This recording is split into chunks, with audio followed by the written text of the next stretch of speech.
All right. I think we're live. Push one in the chat if anyone can hear me.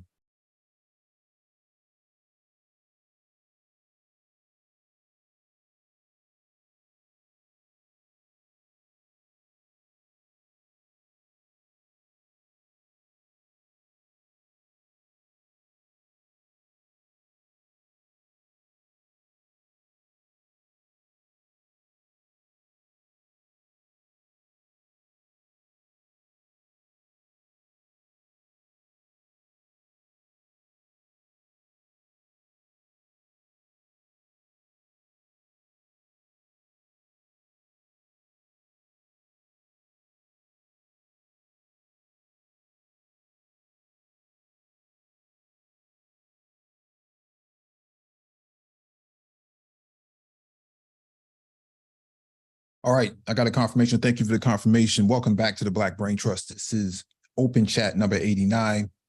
Please hit the like button as you come in, share the video if possible, and hit that notification bell so you get all the updates from the Black Brain Trust. Also, there's a docket in the chat and the description beneath the video for you to follow along with and reference. This is a response video or stream to AB Media. Now, my name was mentioned last night, as well as the Black Brain Trust, in regards to what the economy is doing and what the left thinks about the economy and whose information is valid on the economy itself. Okay. So I was accused of stating something that they say is not true. Now, let me share my screen and play the clip. Let me know when you can see my screen.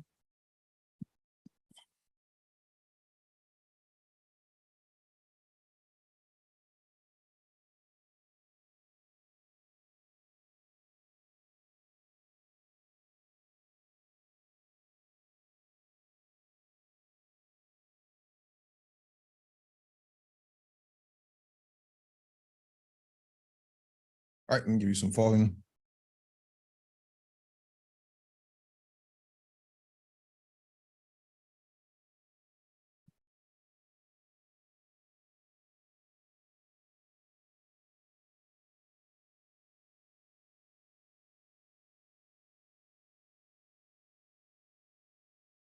Let me know if you can see the screen. Just push one in the chat if you can see it. All right. Let me play this small clip here.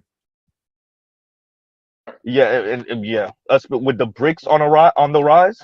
This is not a good look. This is not a good look. And it's showing us as America. Go ahead. No, basically, America having incontinent leaders is not a good look at all. At all. Mhm. At all. Well, Z, I'm glad you're up here. Incompetent. I'm glad you're. Z, That I'm too. glad you. Yeah, hold on. Z, I'm glad you're up here because you listen to some of these dudes that claim to be on the left. They're talking about the economy is great, and I'm like, okay, Bruh. that's I'm not even. I'm like, y'all think we don't? Do y'all think we don't listen to lefties? You know who I'm talking about, the Brain Trust. Y'all think we don't listen to other lefties, man? And y'all kind of y'all in another world. You've seen the Jedi mind trick before, right? If I tell you that the economy is okay, you won't actually pay attention to the fact that your 32-year-old is still sitting on your couch, even though he have a good job because he can't afford shit. Yeah. You gotta remember this too. In politics, whatever side is in charge, that those are people going to always say the economy's good. Yeah. They're gonna say jobs are good. Even they're gonna say unemployment is, even though unemployment is bad, but they will say it's not as bad as before. Yeah. So always remember that. It's not even worth arguing. Yeah. Yeah. No, you're right. Actually, Art Newstall, it is worth arguing. And here's the argument I'm going to make. They want an argument? Let's give them an argument. Now, number one, I don't claim to be on the left. I am unapologetically on the left, okay? Left, right is a paradigm of in what position are you in regards to white supremacy, white nationalism, and colonialism, okay? Black people were in opposition to slavery, okay? They were in opposition to Jim Crow. They are on the left of all of these sort of ideals that came out of Anglo-Saxon systems of influence, okay? Anything that disenfranchised Black people, they were in opposition to it. That puts them on the left. Frederick Douglass was on the left, okay? Martin Delany was on the left. W.E.B. Du Bois was on the left, okay? The most prominent voices were on the left. Malcolm X was on the left. Quiet as kept, he was on the left. He was in opposition to the power structures that were in place. MLK, Martin Luther King, was on the left. Yes, he was a part of the Republican Party, but his social position was in opposition to the system itself. The social structure, what we call it.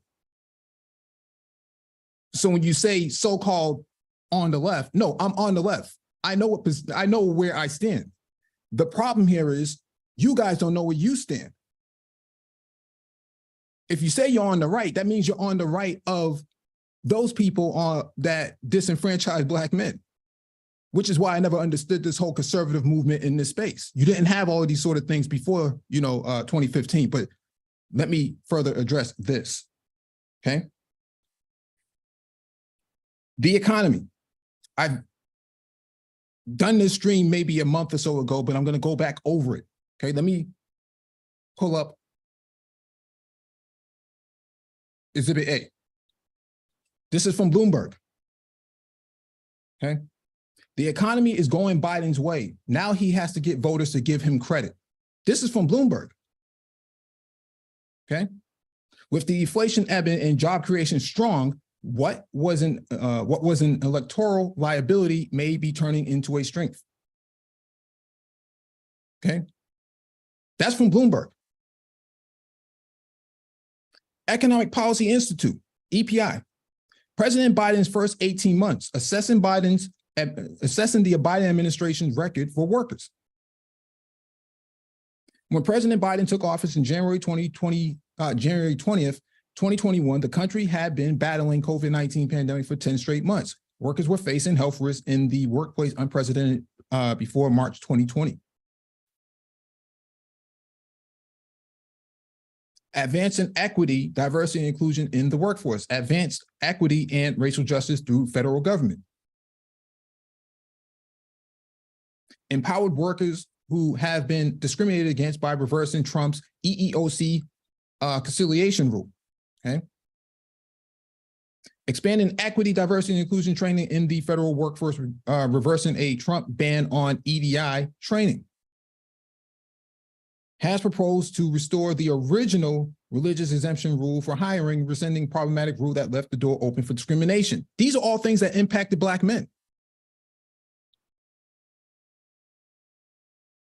Okay? So when you hear people say, oh, I came up under Trump, how is that possible? The policies that he had in place it doesn't even reflect that. It's impossible.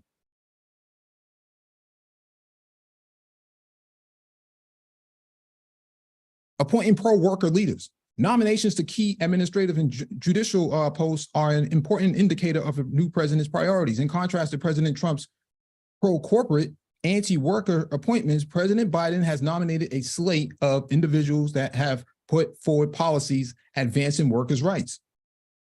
Marty Walsh, my former mayor here, appointed a union member to head the Department of Labor. In March 2021, Marty Walsh was confirmed as the Secretary of Labor, making the first time in decades a union member has held the position. That doesn't happen under Republicans or conservatives for that matter, okay? Let me finish moving on. That's a long fact check, but that's one of the sources that you can use and reference, okay? CNBC, Morgan Stanley credits Bidenomics for much stronger than expected GDP growth.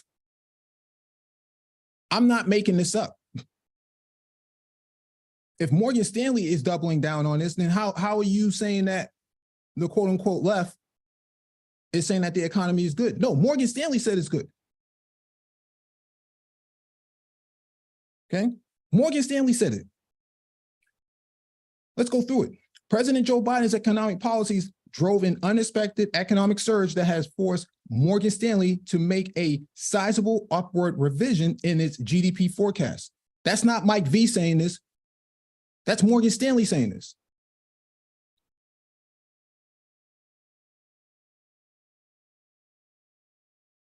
Biden's 2021 infrastructure bill has created a boom in large-scale infrastructure, wrote Morgan Stanley analysts, while domestic business investment is rebounding, led by manufacturing. What are we talking about here? What are we talking about here?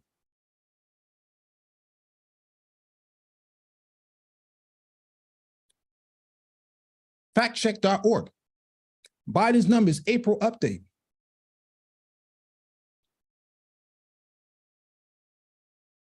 Here's how things have changed in the U.S. so far under President Joe Biden, who announced on April 25th that he officially is running for re-election. The economy added 12.6 million jobs under Biden, putting the total 3.2 million higher than before the pandemic. During the Trump administration is what they're referring to. The unemployment rate dropped back down to 3.5%. Unfilled job openings surged with nearly 1.7 for every unemployed job seeker.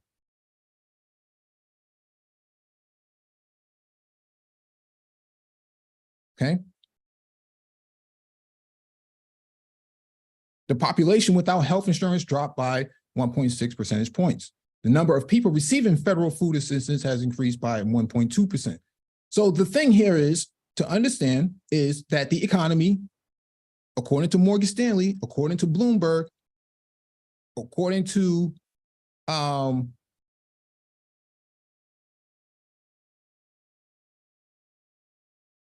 the EPI, is doing significantly better than under Trump.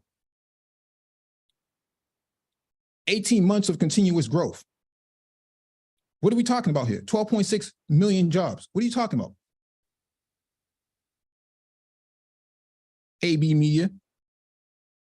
I provided my sources. This is the second time I've had to do this just in the last 45 days alone. How many times do we have to keep providing sources and you guys don't provide anything?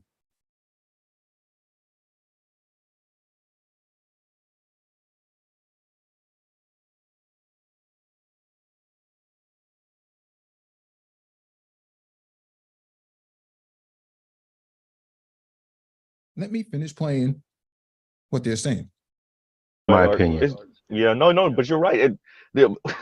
Look, saying the economy is good while we're living through peak gigification, automation, greedflation, yeah. No, Mr. Z, those are talking points. Right? Those are talking points. I just gave you 3 or 4 sources, but I've given those sources before.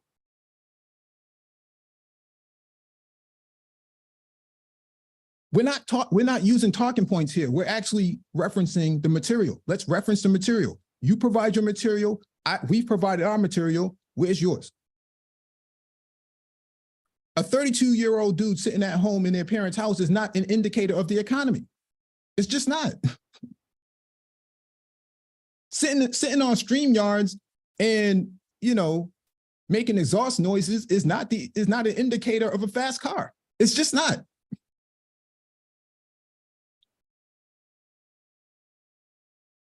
And then you have the rise of the BRICS that's kind of moving in on the dollar. So you're having like the mildest of D. No, the de-dollarization is because there's not enough dollars in their economy, so they have to get off of the dollar in order to stabilize their economy.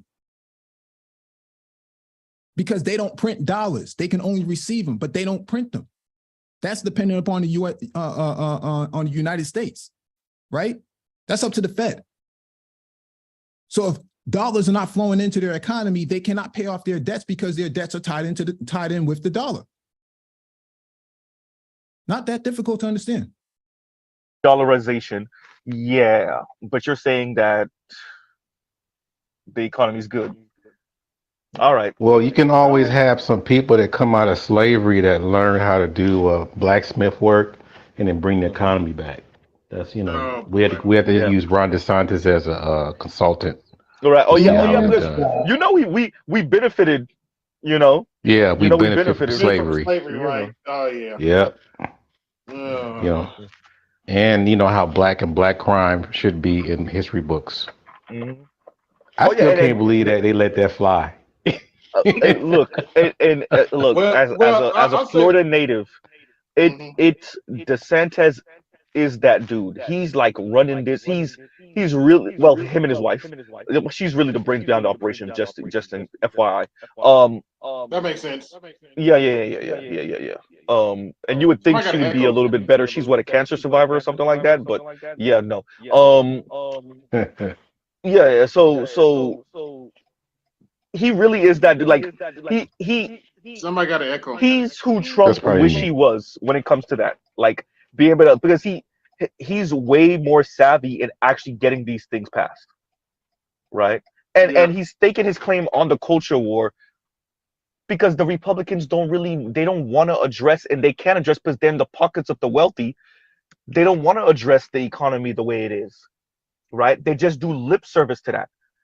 So they got to do culture war stuff because they're people. That's what they're really demanding. It'll make me feel better if you tell gay people that they can't do what they do, and if you tell black people that slavery wasn't that bad, right? Then that makes me feel better. Instead of you actually doing something about this economy. Well, they see reparations is no, people can always say that it's never going to happen. Some people say that it's going to happen. But if We'll you don't see. feel sorry for the people that deserve it, then it makes it easy for them to block it. So you always gotta, It's plain and simple. Republicans don't have a game plan for boosting the economy. Okay. Trump never had a plan coming in. That we do know. Because there's no policies in place. Every policy coming out of the Biden administration, coming out of the Obama administration, he tore up, remember? That was his policy, was to reverse all of the policies that came out of the Obama administration. That's what he spent time doing, reversing, which drove the economy to where it is pre-COVID and COVID. It wasn't just COVID that created the economy, the ripple effect in the economy. It was Trump's policies that created these sort of issues. But AB Media doesn't want to talk about that. He wants to talk about Biden. He says that the left and the brain trust, for that matter, me, we're saying that the economy is doing good, but that's not what Bloomberg is saying. The economy is going Biden's way. Now he has to get voters to give him credit. Morgan Stanley credits Bidenomics for much stronger than expected GDP growth. Morgan Stanley, Bloomberg. Where's your sources?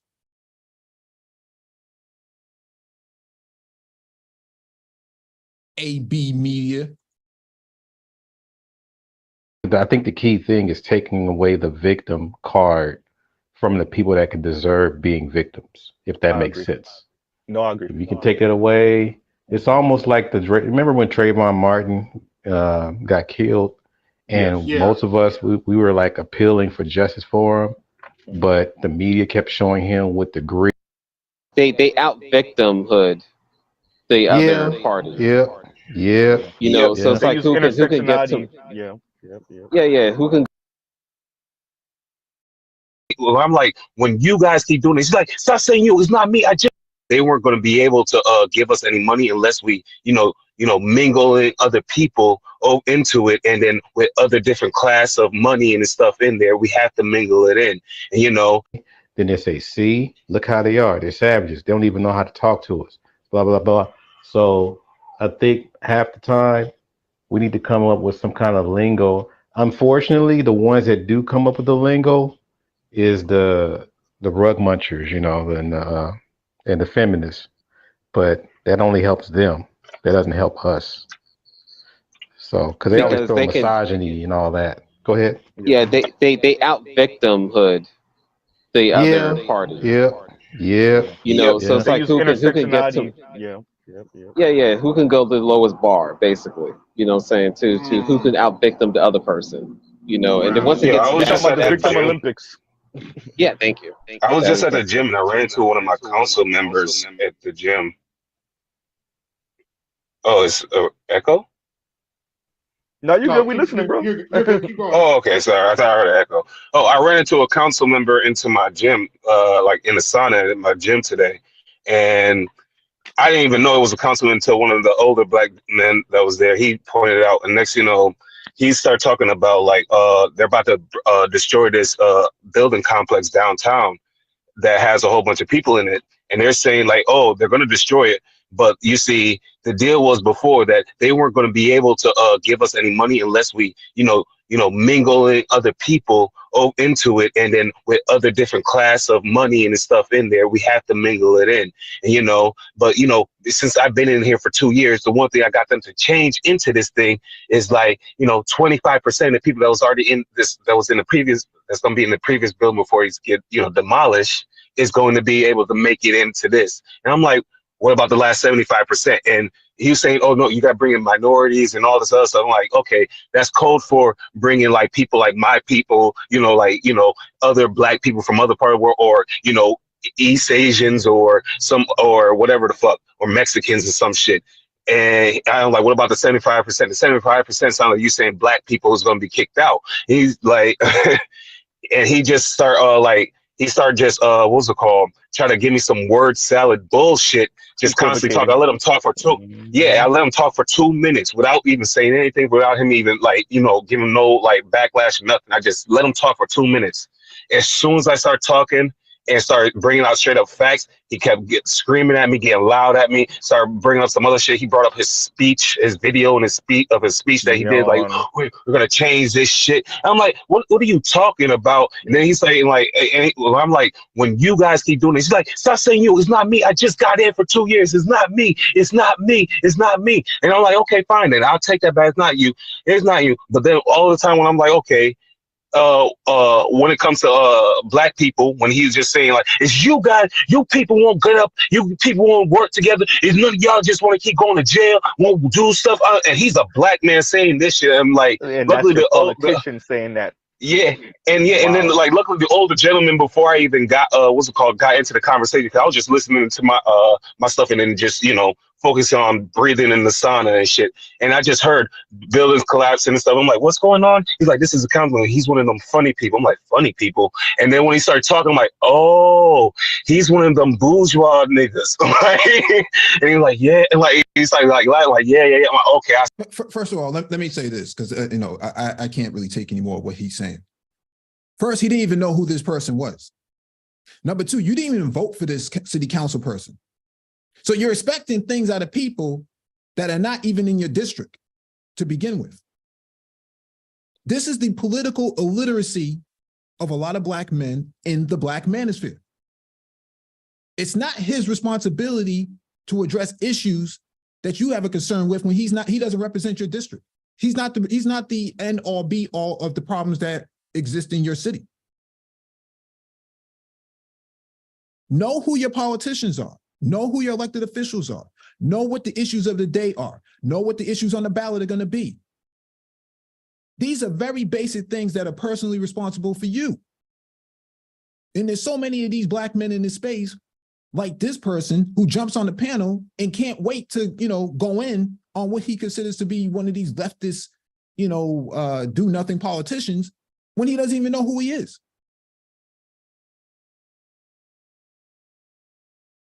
We've been saying this, myself, MOT, there's a lot of political ignorance in this space. A lot of people in here don't have a basic fundamental understanding of civics and government, but want to be all up in the conversation though. Want to question people and question the legitimacy of elected officials and even content creators like ourselves. Go figure out basic civics 101 and then come back and have a conversation. But until then, you're not going to be able to have a conversation of substance. Why should he talk to you? Or why should he even come to the manosphere when you guys don't even know who your elected officials are? You don't even know what district you're in, what ward you're in. what the issues of the day are, what's on the ballot, what the budget is.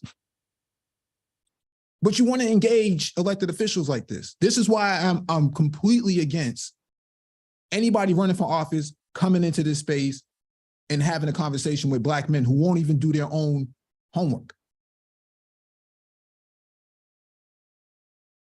I see what's going on. He's the uppity motherfuckers. And then it was just real. It was just like the more you talk to him, he was just like trying to deflect because I just like he's like, oh, all we gotta do is work together. All we gotta do. I'm like, dude, the history of America, you know, is to put us in slavery. Is like to put niggas in slavery. What do you mean? It's like been take. What about? Oh, you know, I was like, you know, what's called? Didn't Black Americans used to own like 25% of the land before? Now they own like 0.1% now or some shit. Like, what's going on?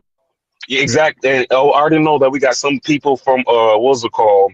You know, from down south, you know, from the border and shit. They're already up here and shit. So, and we got like 3 of the, like last time I checked, it was like, wait, they said 100. So about 400 of them are here already or so. So I'm like, oh, you guys are just probably making this shit, making these new spaces for them and everything. You're saying fuck the American people.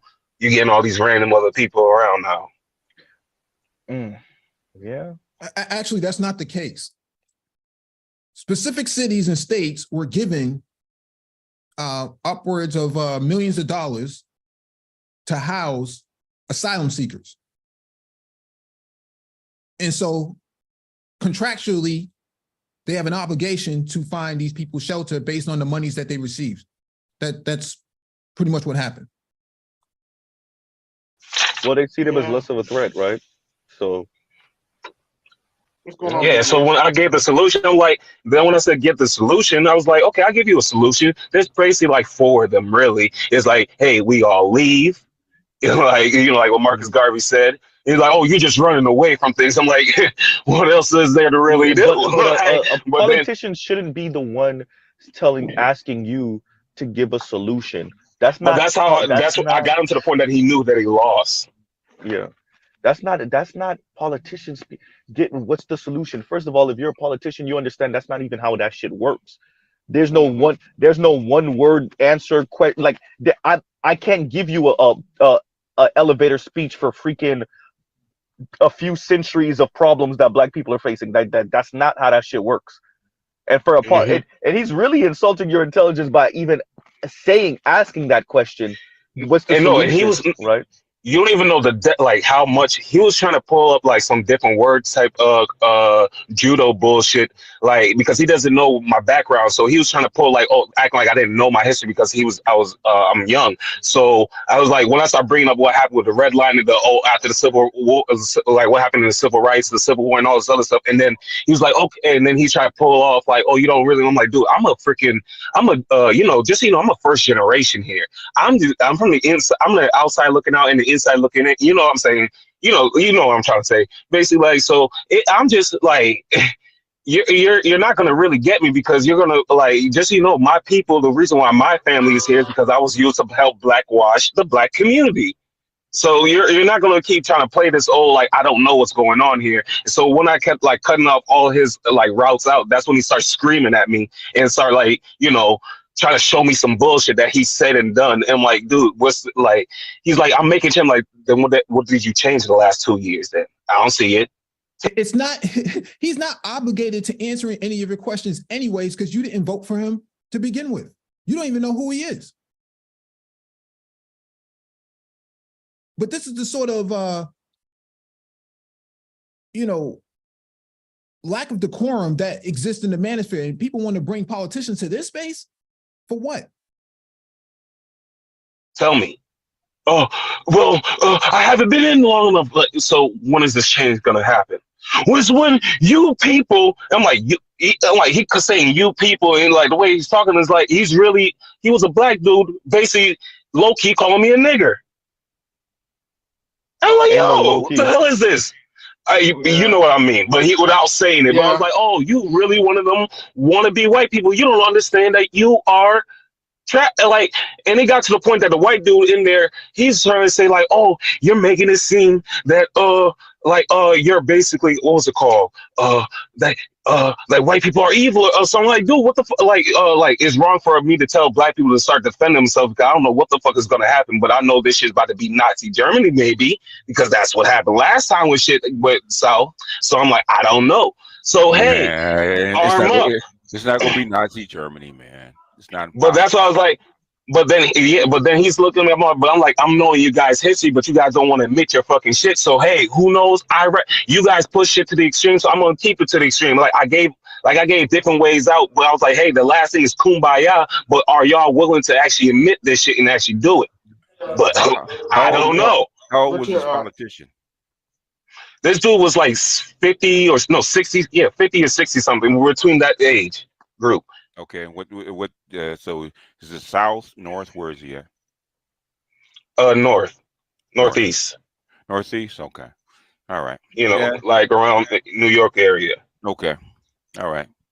Yeah, he's sounds like he's a neoliberal. So boy. A coon. How do you equate a conversation like this at the city council level as a neoliberal? The term neoliberal is a very specific term for a very specific demographic and group of people. Equating a city council person to being a neoliberal, let me not go into this, man. let me just finish playing this one out. Man, Coons, Coons, because Coons make money, okay? Coons wouldn't be struggling this much. And Coon wouldn't be talking to you. That is true. He'd smile at you. Okay, because you're not his target market. He definitely wouldn't be trying to explain something to you, especially not invested in emotionally in trying to explain it to you. Mm-hmm. But I just realized how much these politicians don't really they don't get questioned much. So when you actually start giving them, and they're not really been thrown facts or something like that before. So it's just like, you just see how much they become a pussy real quick and break down. And it's just funny to watch. The seasoned ones do, but the ones that are up and coming normally don't. They're just regular people. Just yeah, that's why I'm trying to bring something into space. I'm trying to bring something, well, not to be on panels, but at least to be able to sharpen their sword amongst the common folk here. I know Mike V is against it, but I think that'll be healthy for a candidate. So why? He kind of invited, because he doesn't. He said he'd invited me to come on one of his podcasts or something like that. I don't believe him. Hold on, wait a minute. Go ahead, BGS. No, because he doesn't think doesn't think highly of the space. That's all. Yeah. In other words, he think it's in his eyes, the space is a detriment to anybody trying to do something positive. That's all it is. Okay. Yeah, but I got. Yeah. If you bring up an elected official, anybody running for office to this space, with all of the chat GPT and Austin Holloman and what's this other cat that's in Romania? Andrew Tate. Why would an elected official or anybody running for office want to affiliate themselves with this space? With all of that's going on? Why would they want that? In what way does that boost their opportunities for running for office or even getting policy work done, creating public policy? Why would they do that? How logical is it for them to come in here to come and have a conversation with people who don't understand basic civics and government?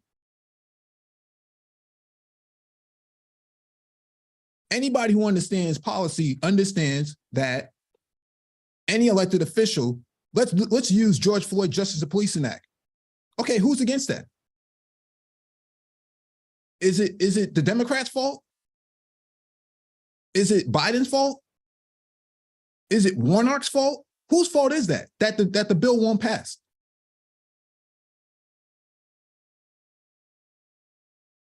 Like I said, man, people need to accept that this space, for what it's worth, and I don't think that the space is worthless, or I don't think highly of the space. I'm saying that the people in this space are making the space into something that it shouldn't be. When you have a person like this person on the panel ranting for the last 7 minutes about an elected official who he doesn't even know, asking him about policies that he doesn't even understand, that's unfair to the elected official and the person running for office. That's unfair. You need to do your own homework first before coming to the discussion to engage. That's not anybody else's responsibility. That's your responsibility. There's a YouTube channel called Crash Course. 10 and 15-minute videos will get you up to speed really quickly. You think these niggas are gonna do it? No.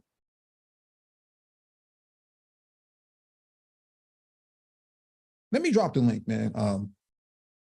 I feel my blood boiling this morning over this.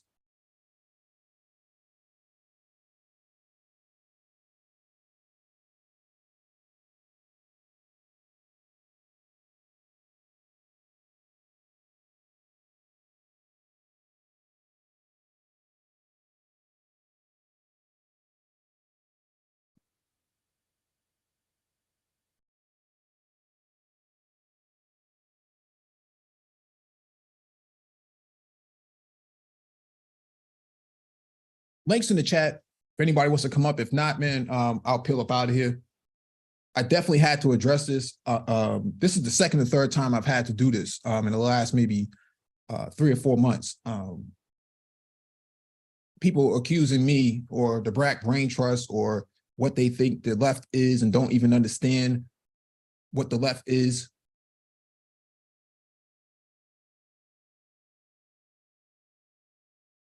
Let's get the likes up, man. I don't even understand what's going on, man. All these people watching, but nobody's liking the video.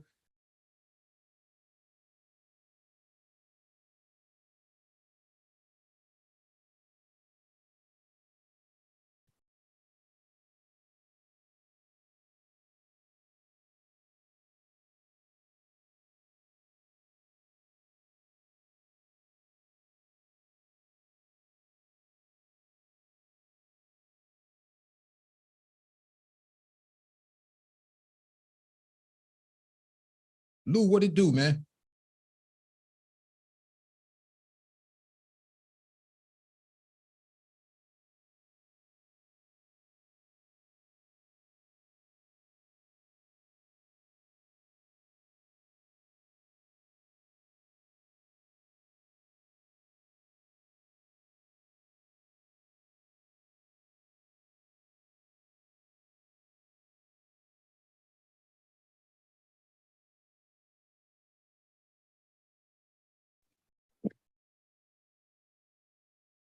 Yo, Mike, can you hear me?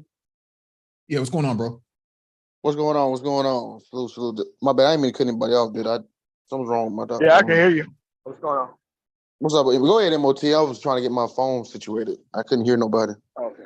Yeah, it usually, yeah, go ahead. They keep thinking that they're holding hostages by just hulking their way into conversation and talking to people and asserting this power that they clearly don't have. Mm-hmm. And it's like, dude, if you're part of the process and you understand how things work, this is not how you address a politician. If he's not a part of your district, and here's the thing, it's always Black people on the left where they do this shit for. They don't walk up to Mitch McConnell and do this type of shit, Kevin McCarthy and do this type of shit, Marjorie Taylor Greene and do this type of shit. They never do it. Yeah, Tom Cotton, they never do it. And it's like, look, man, y'all gonna make sure that ain't nobody gonna be coming to Black men for anything. So at the end of the day, you gotta be able to get this stuff under control. At the end of the day, these type of people are never going to vote for anything until they get everything that they want. And then they're just gonna claim, well, you know what? We can't get no more out of these people, so why would I participate? That's the exact reason why they won't do anything that you want in the first place. Because you're not literally a reliable voting bloc. You're not. Right, because they could be swayed by anything. Go ahead, Lou. Man, big facts, Mike and MOT. Yeah, it's like, I mean, MOT hit it right on the head talking about what he said is awesome. Yeah, man, we gotta put them on the fire because they act like pussies when you challenge them. I was like, what challenge them on what, bro? Like, You don't even know what the hell he's talking about. Like you said, you don't know what's on the ballot. You don't know what district you represent. You don't know what council he on. You don't know anything. Did you even vote, dog? If you even went to, because he must be near the area if he went to the same gym as you. So you must have saw some type of flyers or anything. You like, oh, I don't know what district he was. You don't know what the hell going on. You don't even know what he's talking about. You know what? And I applaud him. The dude in that councilman, that sauna, he was right. You people, you motherfuckers are dumb. You're stupid as shit. Yeah, I applaud him. He said it to his face too. He said, "Yeah, see, the problem is you people." He didn't get all buck on the panel like they do on panel. Yeah, he sat down in that sauna and said he talking big on the panel, but he told him straight to his face that no, the problem is you people. Y'all don't know anything. When are you gonna try to get your vote? You asking all these dumbass questions. Crazy. That's crazy, bro. What's going on, Nicole?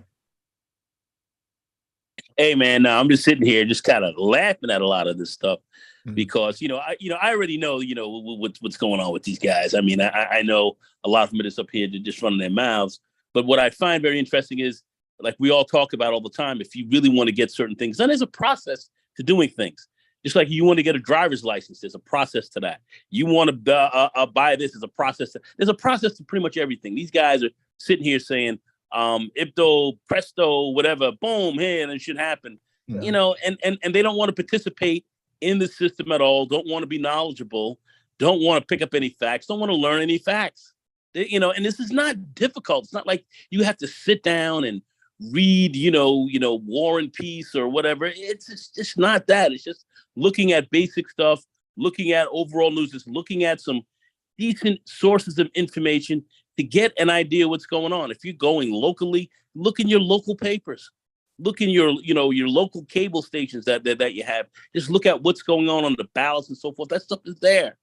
It's very easy to get involved, but these guys just don't do it. They want to sit here, listen to certain people just talk craziness, look at the economy and say the economy isn't this, isn't that, and just don't listen to basic facts. No one is really putting any time in at all. A lot of these folks just want to be spoon-fed. They don't want to have to think. They want to sit back and let other people do the thinking for them. Unfortunately, if you want to get things done, that's not how this thing is done. You have to be somewhat active in what's going on. And it doesn't take a hell of a lot of time or whatever. You don't have to be some master reader. Most people read at 8th grade level. So, anyone can read and pick a lot of this stuff up. So, that's why I sit back and look at how black men here in this sector are being misled by those who really are calling themselves thought leaders here, because they're really not trying to have people who are listening to them learn anything, really, or except just listen to these guys. It's ridiculous. Hey, Nagone, I want to piggyback what you just said. That was a good point about they want to be spoon fed. You know what I find funny about black men in this space? So let's use sports for an example, right? Or boxing. So boxing, the boxing matches happened last night. So if you were to hit the panel and you don't know anything about boxing, anything about what you're talking about, they'll immediately jettison your ass from the panel, ostracize you, tar and feather. Like, get your dumb ass, you don't know shit about basketball. Oh, you don't know shit about boxing, right? But if you use politics, right, as a subject, it changes. Now, you think you better than me. You see what I'm saying? Like, it's so hilarious how they understand that when it comes to sports. What they call the politics. It's ridiculous. And to a large extent, this culture in some respects, this culture overall, kind of pushes ignorance, pushes people to be ignorant and not to be knowledgeable, not to be financially knowledgeable, not really to be politically knowledgeable. It pushes that because, regardless what you want to say, the spin meisters like ignorant people because it's easy to run certain kind of things down their throat if they don't know any better. That's why they try to change history and make sure you don't know history. History is a weapon. It's a weapon. It's utilized to fight against certain kinds of things that they're going to try to push against you. That shouldn't work. When you are knowledgeable about things, you cannot be taken easily advantage of. It's a way that you use to forge and let's say improve on your future. It's a weapon. It's a weapon. Yep. It's to be used that way. You have to understand that. That's why they want people ignorant to a lot of this. So you see these people walking around talking crazy and looking to shape history in different ways. This CRT and all this stuff, this is not just based out of pure racism, of which most of it is, but it also was designed so you don't know how to counteract what a lot of these guys are pulling on you. That's a key here. You have to understand that. And these black men in this manosphere don't want to push that.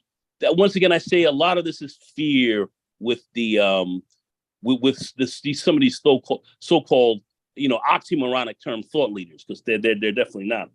But certainly they don't want you to push or even to improve.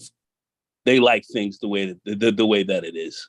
And when you press them really close down to the bottom line, that's exactly what you see. That's exactly what you're seeing. These guys are not about truly moving anything forward. You just have to look at that. You have to understand that. Fear is at the bottom line with a lot of these guys. That's really what's at the bottom. That's the derivative of a lot of this. Go ahead. You have to understand. Go ahead. The thing is that they are thought leaders, but they're stopping rational thought. That's what they think their job is. Their job is to keep people as ignorant as possible while pretending like they're helping people get their stuff off. And all it does is just help them get rightfully under their control, and they don't get anything out of it. And you would think that these people would be stopped walking across this minefield with no map, or stop stepping on this, yard full of rakes, but they don't do it because at the end of the day, that's somebody else's job to go do all that stuff. Their job is to clearly benefit, and you tell me what the progress is or what you're doing. Don't tell me to do nothing. I'm just gonna step up to you. I'm gonna be loudmouthed and stupid as hell, and you're gonna have to explain to me the process, and you're gonna have to tell me what you're doing and when do I benefit. Like, bro, at some point, they're just gonna start messing with you all together. And they're gonna start looping us into the actual vote with them. And I don't want to be there, But that's what you got going here with these actual individuals. They're certainly not pushing thought. They're seeing to it that you don't think. That's the key. No, it's just that everybody thinks this space is having this sort of global impact, but you just heard straight from the horse's mouth about straight from the horse's mouth about how little they know about what's going on. You could talk about the BRICS all you want. Black men can't join the BRICS. Okay, they can't join the SCO. They can't join the Commonwealth of states, for the UK. They can't do all of that. You can't even get guys to go register to vote, but you want to have a conversation about the BRICS and the SCO. Like these sort of things are, I find to be highly insulting on our intelligence, because at the end of the day, what does it mean for Black men, especially ones who have, this sort of megaphone that want to call out the left, but never have anything to say about conservatives walking around denying, Black farmers access to the reparations bill for farmers. Nothing to say about that. Everything to say about what Democrats ain't doing, and this and that. Didn't even know who this elected person was, but want to get all up in his face. This is the same move that they did with Clyburn. Oh, when y'all gonna cut the check? When y'all gonna do this? When y'all gonna do that? If you don't cut the check, man, I ain't voting for you. He can't cut the check. He can't cut the check individually because it's not up to him. It has nothing to do with him. Okay, but that's the ignorance of these guys, man. Yeah. And the bricks. The only bricks they have are the ones they're carrying around in their pants. I mean, it's this is ridiculous. I mean, it's ridiculous. Cut the check. What? Yeah, what? Remember they ran up on Warnock. What's up with the reparations piece? What are you talking about, man? Or that goofy dude that ran up in the Chicago town hall. Yeah, about the displaced migrants. Yeah, the asylum seekers. Yeah, the asylum seekers. Yeah, in there yelling, hooping, and hollering. What about the Black folks? Where our highs at? And they was trumping that up like that was some. He told them the same. He ain't organized nothing. He probably ain't even vote. Like I said, they don't vote. That's right. MOT, you're really breaking up. Yeah, you're breaking up. Okay. Well, you sound straight now. Say something now, MOT. You sound straight now. Nah, but a lot of these guys are not registered. That's why I don't know. A lot of these guys are not registered to vote. A lot of them are not. They talk smack and they'll get up here and start screaming, but they're not registered to vote. And you can tell a lot of them are not because they don't even know the process of voting and how things really work in their own districts. If you ask them what election district are they in, they couldn't tell you. If their life depended on it. You need bipartisanship unless you have a supermajority. You need bipartisanship for things to pass. Yes. It doesn't make any sense to argue these points like this one elected a city council person in New York. A city council person. Obviously, he's a part of one of the boroughs. I don't know which borough it is. We could probably do a Google map and kind of proximity as to where this person is. But the point of the matter here is New York City is a massive super state within itself. Ask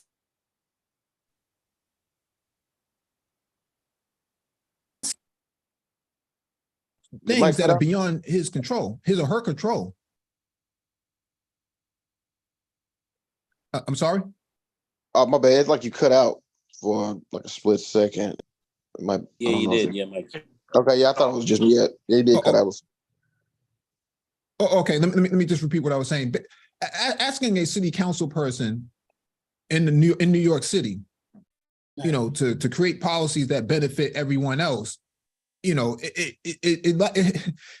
lack a basic understanding of civics and government, especially in a place like New York. That's New York City. That's a super state within itself. And when you have people pushing, politicians like this at the ground level, a city council person is not the same as a state senator or even a congressman. They're not the same. They can only focus on their zip code or their voting district, and that's it. And if you don't even know who this person is, it doesn't make any sense to badger him with all of these sort of soliloquies and questions about what ain't being done in migrants and all this other stuff. Always worried about migrants and shit. Like, that has nothing to do with the issue on the ballot today. It's just not there. And so I'm just frustrated with the manosphere because they had 3 years to figure this out. We've been having these conversations since 2020, since Trump. A lot of these guys jumped on the Trump train and then, they bet on the wrong horse and the outcome is what it is today. And now they're saying, well, I don't see the economy doing good. What the hell are you talking about? Morgan Stanley disagrees with you. Bloomberg disagrees with you.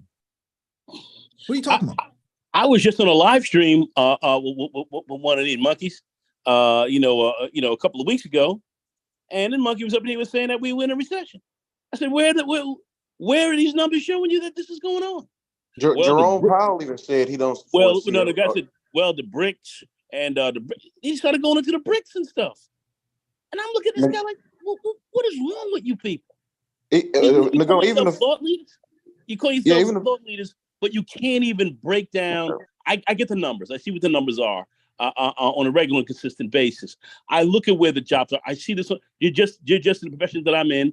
This is what you have to be kind of keyed on. But I see this stuff routinely. And then we look at the economy.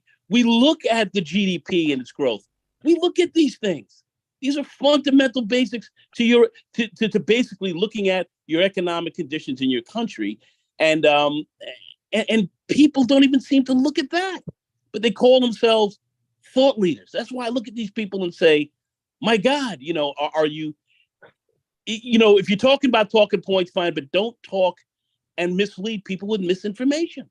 That's the big problem you have here as well is, not only people not voting and so forth, but you've got a large amount of misinformation being consistently put out here by these absolute morons who are out here thinking that they're smart. It's scary. It's scary. It is.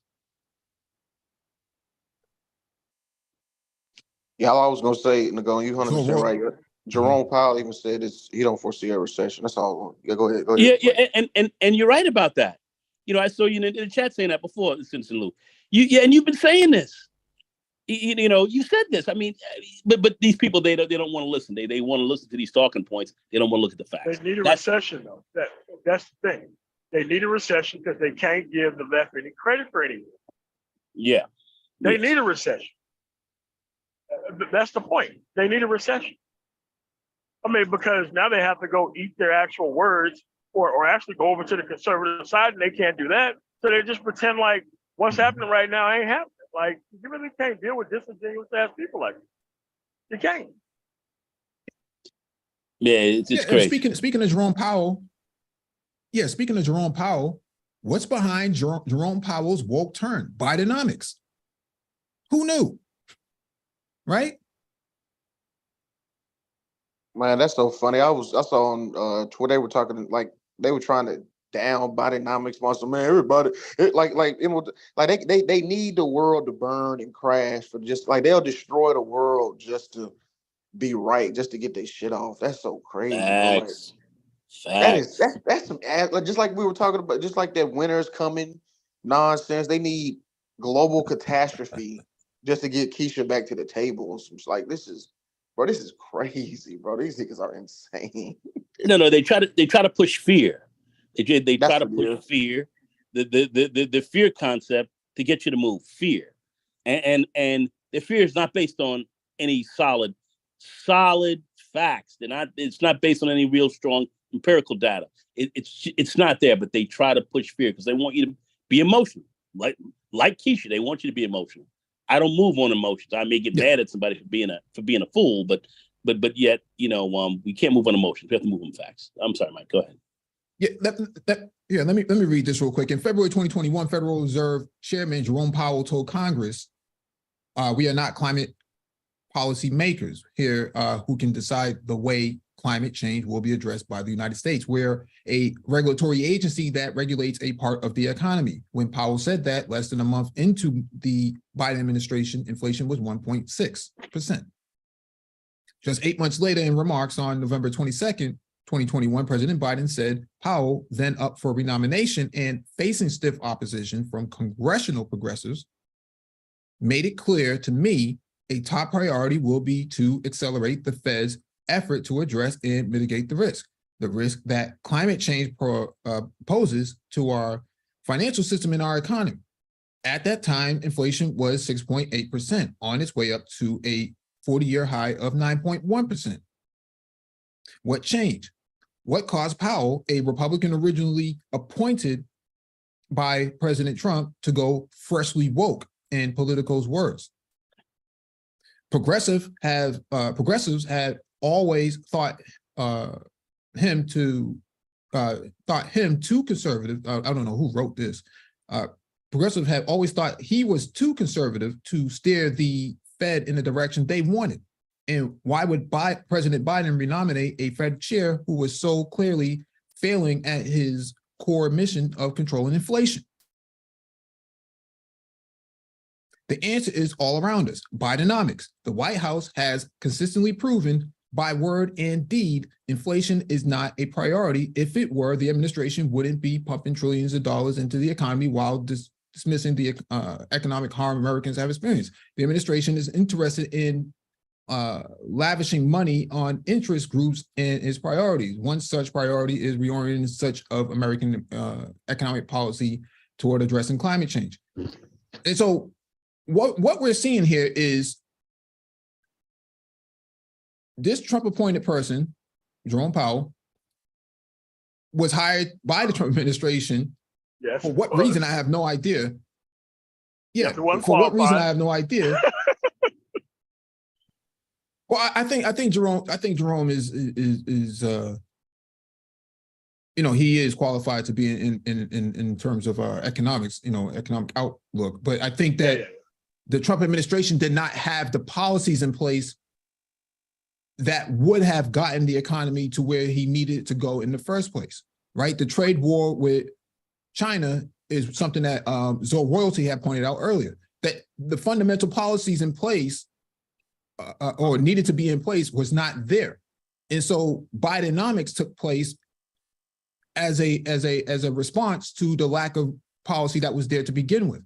I don't think that people really understand what kind of calamity that the country is about to go into if Trump would have got a second term.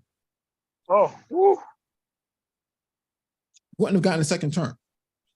And so, wow. Again, when people come on here, when people come on here and say, "Oh, I don't see the economy doing good," where are you getting your information from? Because if you're in your mama house, I mean, if you're on the couch, and ain't no more food showing up in the kitchen, you think something wrong with everybody else. Your light about to get turned off. Yeah, I mean, for sure for you. I mean, was the economy doing good in the Rust Belt, in the Midwest, when farmers couldn't grow any crops, when farmers were shutting down, when farms were going out of business, couldn't grow any corn? How come nobody talked about the economy? Didn't matter at that point. The economy only matters when it's bad and it's a Democrat in office. The economy never matters when Republicans are in office. It's like the deficit and the debt. That stuff mattered when Republicans were in office. But like as soon as Biden got out, oh my God, our chief is gonna be paying off the debt forever. And it's like we got this Iraq and Afghanistan thing going on, and you still got people still thinking that they fiscal conservatives from like the 2000s. Like, man, stop it. What are y'all talking about? Yeah, you're right about that. Exactly. Yeah, I mean, just like I said in the chat, unfortunately, this just shows how strong right-wing propaganda is, because they're just parroting right-wing propaganda without looking at the context of things. That it's just frustrating. And this is coming from black men. Like they're just talking about idiotic, dumb shit that's not going to benefit the black community. I mean, talking about migrants, you're complaining about migrants. Like, what does that have to do with anything? That's just a right-wing talking point. That it just goes to show right-wing propaganda space is able to fool these idiots, and people eat it up. I mean, I saw this under Obama. There was so many right-wing talking points about Obama, and you saw white folks eating up. I can't believe now I'm seeing black men eating up the same right-wing talking points. It's just it goes to show that the right wing, they just keep pumping this propaganda, and enough people believe it. Remember when gas prices went up when the Russia-Ukraine war happened? People were blaming Biden, but I'm like, don't you idiots see there's a war going on in with Russia and Ukraine, and they've just put sanctions on Russia? No, they just blame Biden. It's just idiocy. It's just idiocy. And there was a study that came out. The average American reads at a 6th grade level. I wrote this in the chat. And this is why the political discourse is this way. I see why you're frustrated, Mike, because it's like, if you go on a talk with them, they're just going to be talking in circles, and you're just going to be frustrated because you just see the idiocy that's coming out of their mouth. And they have no main talking points, no main policy that they're pushing for. Like, what policies are you pushing for? Like, what is it other than reparations? But what tangible policy are you fighting for? They're not fighting for nothing. They're just talking all over the place. I mean, at least with progressives, say what you will about progressives, at least they're fighting for something. They're pushing for something, whether it's student loans or climate change. What these guys are not pushing for anything to benefit, not even anything to benefit themselves. They just saying bullshit. But that's all they are pushing. they are pushing. They're pushing, like Nagone said, fear, misinformation, disinformation, lies. We said, Mike? FUD, fear, uncertainty, and doubt.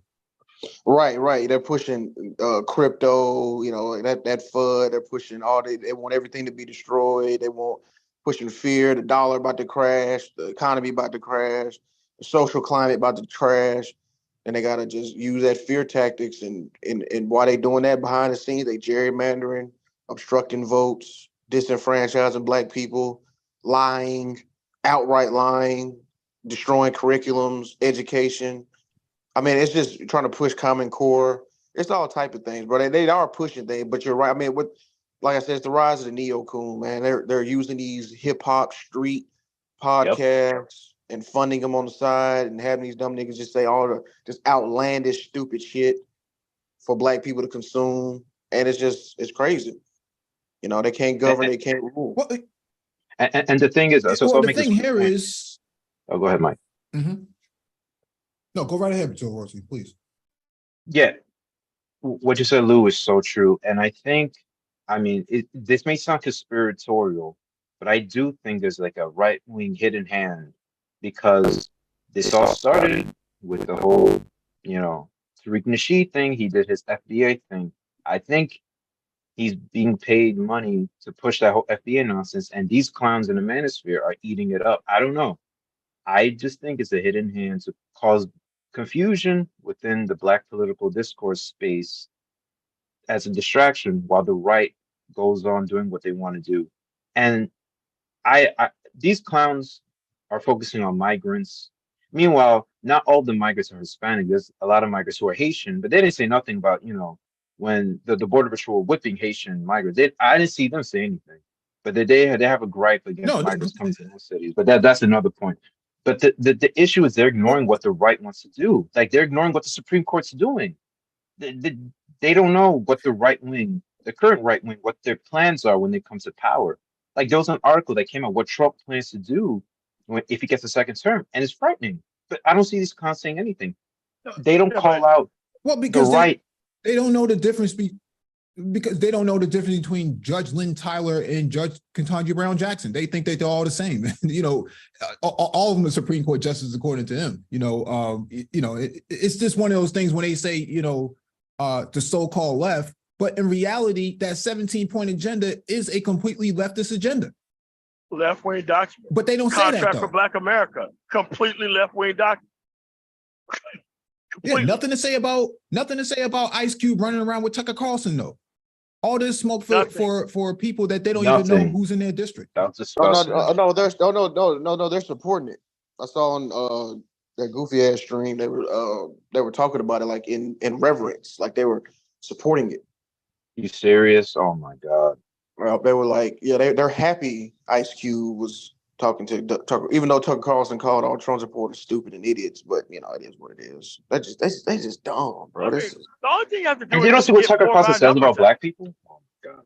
Oh yeah. I mean, that dude said hella questionable shit over years. But at the end of the day, the only thing we have to do is get our numbers out. Like these dudes are a loud minority. They're gonna go over there and register over there. They want to be the new hip hop Republicans. This shit's not gonna work. So we'll just get people out, get people informed, and that's it. You're always gonna have this method of people who's gonna continue to be out there. I'm not really that worried about it. But what I am worried about is these white folks on this doom and gloom shit say one thing, how they not gonna vote for this dude, and you turn around, Trump is the next fucking president.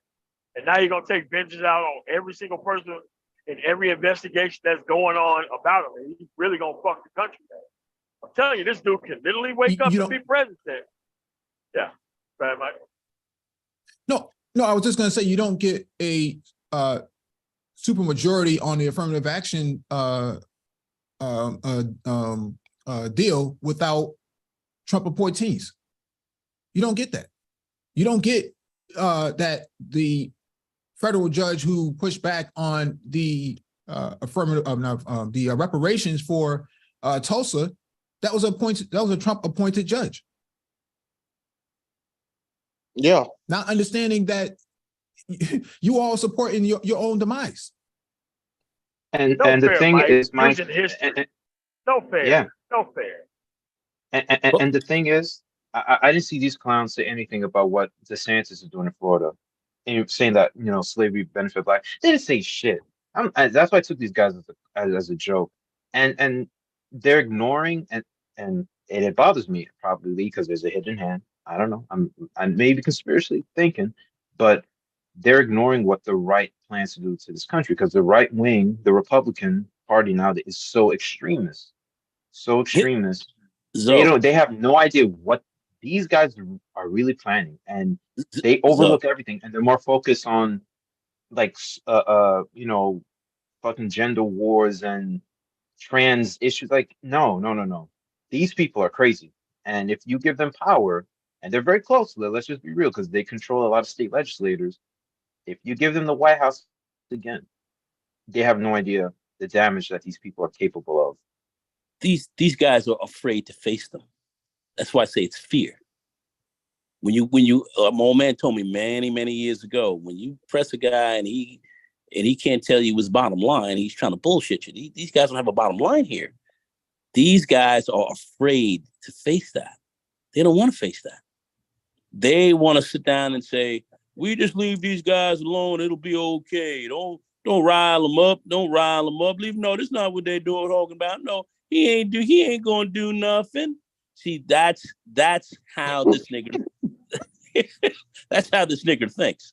And you have to understand what I call them nigger because that they are. They're the worst. But anyway, I'm not gonna get all deeply into that. But at the end of the day, that's what these guys are worried about. They're afraid to face them. You have to understand what they are. That guy will sooner go after you and try to take you out than he will move on these right wing boys. They fear them. They have tremendous fear of these guys, and they don't want to have to encounter them. They want to try to get on their side and try to make it with them. That's where these guys are really coming from. You got to understand that. At my age now, this is not a mystery anymore. This is very simple, basic, emotive stuff. That's where these guys are coming from. That's why a lot of these guys, you got to stomp them on their heads. A lot of these guys got to be eliminated, unfortunately. But that's really what we're really talking about. So especially politically, you have to really stay politically organized, get more people to vote, get more people to get involved in the process, so you can, cut some of this stuff back. You let these guys take over these state legislatures. You let these guys put more federal judges on, and you are looking at this country going back to pre-1945. That's what you're really talking about here. And that's what these guys are trying to do. From the Rooseveltian era on to this day, it's been a time to destroy all of that. They've been doing that since those days. And that's what they're trying to do. That's what's going on, and we're seeing it. And we're seeing it on a routine basis. You cannot, these crazy Negroes who are sitting here talking insane, just look at them for what they are, and just consistently organize and move. And we have to move forward and talk sense, talk facts out here on a regular and consistent basis, and keep people informed. That's the most important thing, being well informed. That will do it for you. A lot of people are just not informed, and they're not trying to be. And these guys out here who are sitting out front calling themselves the thought leaders are seeing to it that you're not informed. You make a good point, though, and the thing that I will say to that is,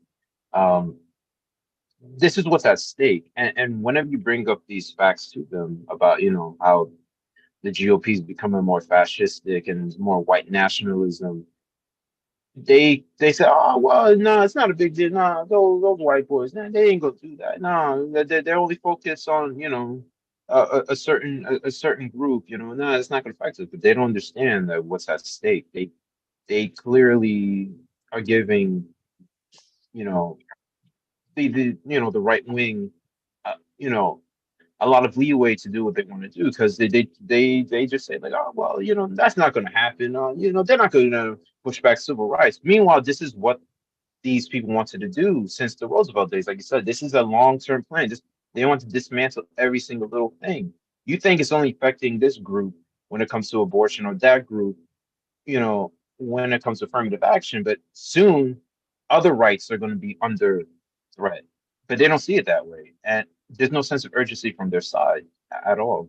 And they underestimate what those conservatives want to do. Hey, man, listen, if that 13th Amendment, they start talking about that 13th Amendment, man, hey, I'm going to let you know right now, nigga, we finna ride. Hey, we finna ride. I'm just saying that shit right now. Good point. When they start talking about amending the 13th Amendment, or Judy, or whatever, repealing it, whatever, or making a new one to counteract that one, that's a wrap, man. We riding. Fuck Good YouTube, point. fuck panels. Hey, it's over with. I'm just letting that be known right now. Well, and see, people think that's important. That can't happen. Man, go ahead. I'm sorry, Mike. Go ahead.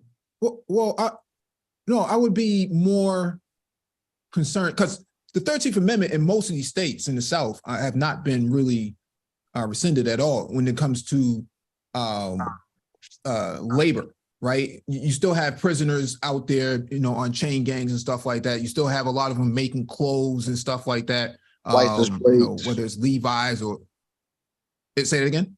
I was saying you're right, license plates and stuff like that.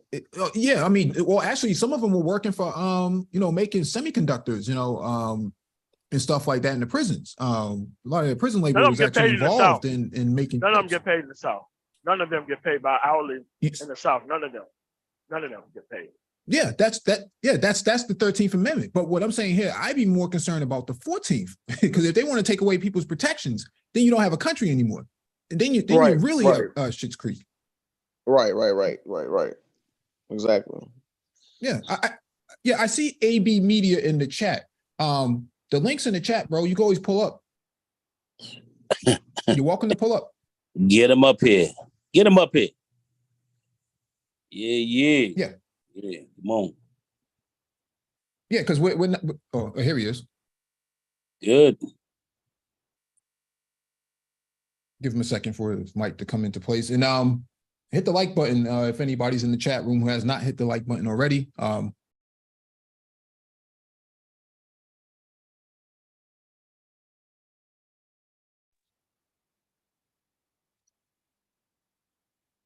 He's getting his mic together. All right, while he's getting his mic together, man. But yeah, you're right. I mean, these. Yeah. Go ahead, Citizen Lou, please. No, I was gonna say this real quick. You're right, because they've already been making rumblings to repeal the 19th. The women suffrage. So I mean, they've already been. You hear some little rumblings here and there, which is crazy. I mean, that's how motherfuckers will never get anything done, saying stupid shit like that. Listen, if they do something like that, Lou, man, the party is finished. It's over. Party's finished, because they tried that with they tried that with abortion, right? They tried to do away with abortion, and what happened when they put it on the ballot? I think it was in Kansas. Look at the way they voted. I mean, that should tell you don't play with the party when it comes to gender, because when it comes to women, which is your biggest voting bloc within the party. If you screw them over, your party's finished. Finito. I mean, it's just crazy, because and they try to gaslight black people with the whole abortion, it's black women killing baby, all that stuff, and I just, like I said, man, it never really makes sense. How you talk about child support, but then you against the boy? It's just crazy to me, bro. They don't even connect the dots. Like, I don't know, it's wild. Everything, it's just crazy. They just be saying shit. Mm-hmm. They want I mean, the ultimate goal. If it's up to them. Yeah, I mean, the thing is that they're trying to use minority rule because they know they're in the minority, but they use tricks and tactics to get what they want. That's why they're using gerrymandering. That's why, because I mean, say what you will about the right, they're idiots, but they're politically ruthless. They figured out grassroots. They basically copied the left, because they copied how the left came to power, from the 70s and 80s. Because if you look at the House of Representatives back then, it was dominated by Democrats, and what they figured out was they would use grassroots. So this is why you have the right-wing base so enraged about everything, because it helps them to get out the vote and helps them to win state legislators. And when they win state legislators, they can implement, they can influence, the state Department of Education, kind of like what you see is going on in Florida. They can pass voting laws that voting suppression laws, where they can use ambiguous ways to kind of, depress the black vote, voter ID laws, this, that, and a third. And they don't want to let go of the Electoral College, because now what they can do is they can pass voting, suppression laws in swing states to kind of swing an election their way. So they're very smart, they're very calculating, and you can't underestimate them. But in all, they're just trying to reverse all the progress that was made from the 1960s, even going back to what Nagul was saying, to the Roosevelt days, because this has been a long-term strategy. They did not like what Roosevelt did. They want to break that down. But first, they want to break down what Lyndon Johnson did with the Great Society and all the laws that came from that time. I mean, the Supreme Court basically gutted the Voting Rights Act. You know, sooner rather than later, it could be other bills. The Civil Rights Act. I mean, I don't know. Could the Supreme Court do something about that? Who knows? But this has just been a long-term plan because they want minority rule. They want to rule this country in a way that, you know, it could become like an authoritarian state. And I'm not being hyperbolic. They look at what's going on in Poland and Hungary. How are those countries authoritarian? How do they win elections? Those right-wing parties, they infiltrated the provincial legislators. They controlled the courts, and then they could swing elections away. There is elections, quote unquote, but the party always wins. That's ultimately what they want to create. They want to have minority rule in authoritarian state, but there'll be elections. But Republicans will win a tight election, through the electoral college. They're anti-democracy. Let's go to AB Media. He's joined the panel. What's up with it, bro? If you're speaking, we cannot hear you.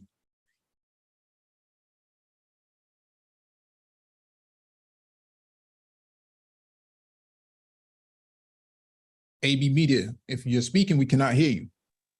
Yeah, man, we're not gonna bite, man.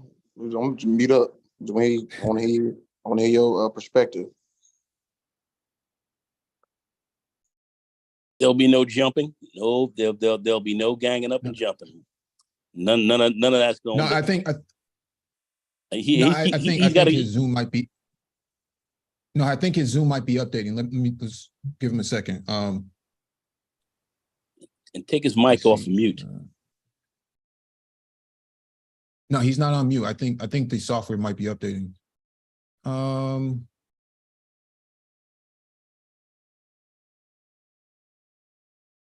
put it in the chat.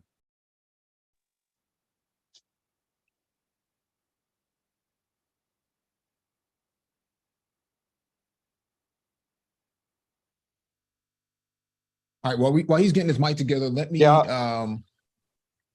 let me also say this that go ahead, Lou. I was gonna say real quick what Zoe was saying. I'm reading this book called Black Shirts and Reds. It gives like an analysis on like communism and fascism, and it's just kind of funny, man, how the history, how you guys just honing in on that. The history is crazy. How when you look at the resemblance of Mussolini, how he came to power and how he used right-wing militia groups to bully and torment and scare people into not voting. And then was Zoe talking about the fascism. The Nazi Party only had 37% of the nation's vote when they came to power. Right? It was three candidates at the time. It was a conservative incumbent. It was Hitler, and it was a communist leader. And the conservative incumbent won, but he named Hitler chancellor, right? So pretty much he gave the communist dude said that if you vote for the incumbent, you're pretty much voting for Hitler, and he was right. And then the first thing they did, they scrapped all the parties, socialists, Democrats, all the communists, gays, and they destroyed 80% of the nation's vote, just all outright, just totally banned them and barred them from voting and running for political office. So so when you see a small group that's what you're seeing is fascism. What you're seeing with the Supreme Court, appointed officials, not elected. I had to break that down in the Discord to somebody. Judges are appointed, they're not elected. It's crazy, I got to break that down, but I did. Supreme Court judges are appointed, they're not elected officials, and they have this much control. 6 people have this much control over 300 million people's lives. That's outright fascism. But I just want to say that real quick to jump on what you were saying. I mean, that's essentially what the South was, though. For the beyond Reconstruction, it was basically fascism. Jim Crow was fascism. Yep, government-sponsored terrorism. It wasn't apartheid state. It was an apartheid state, and I think that any Black person talking about we need to go back to pre-1964. I mean, you got a lot of these cats talking about taking away, the 14th Amendment for Black people. It's just like, what's going on here, man? Who's putting you up to this? It's impossible for you to be saying this on your own. And so, yeah, we got AV Media coming back. Oh. Go right ahead. So.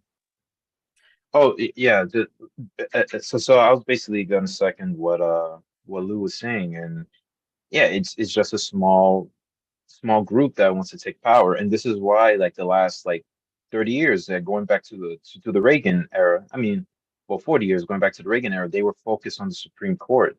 That was like their main goal. I forgot the name of the report that basically said, in order to reverse the social change that was coming to the country, they had to get control of the Supreme Court.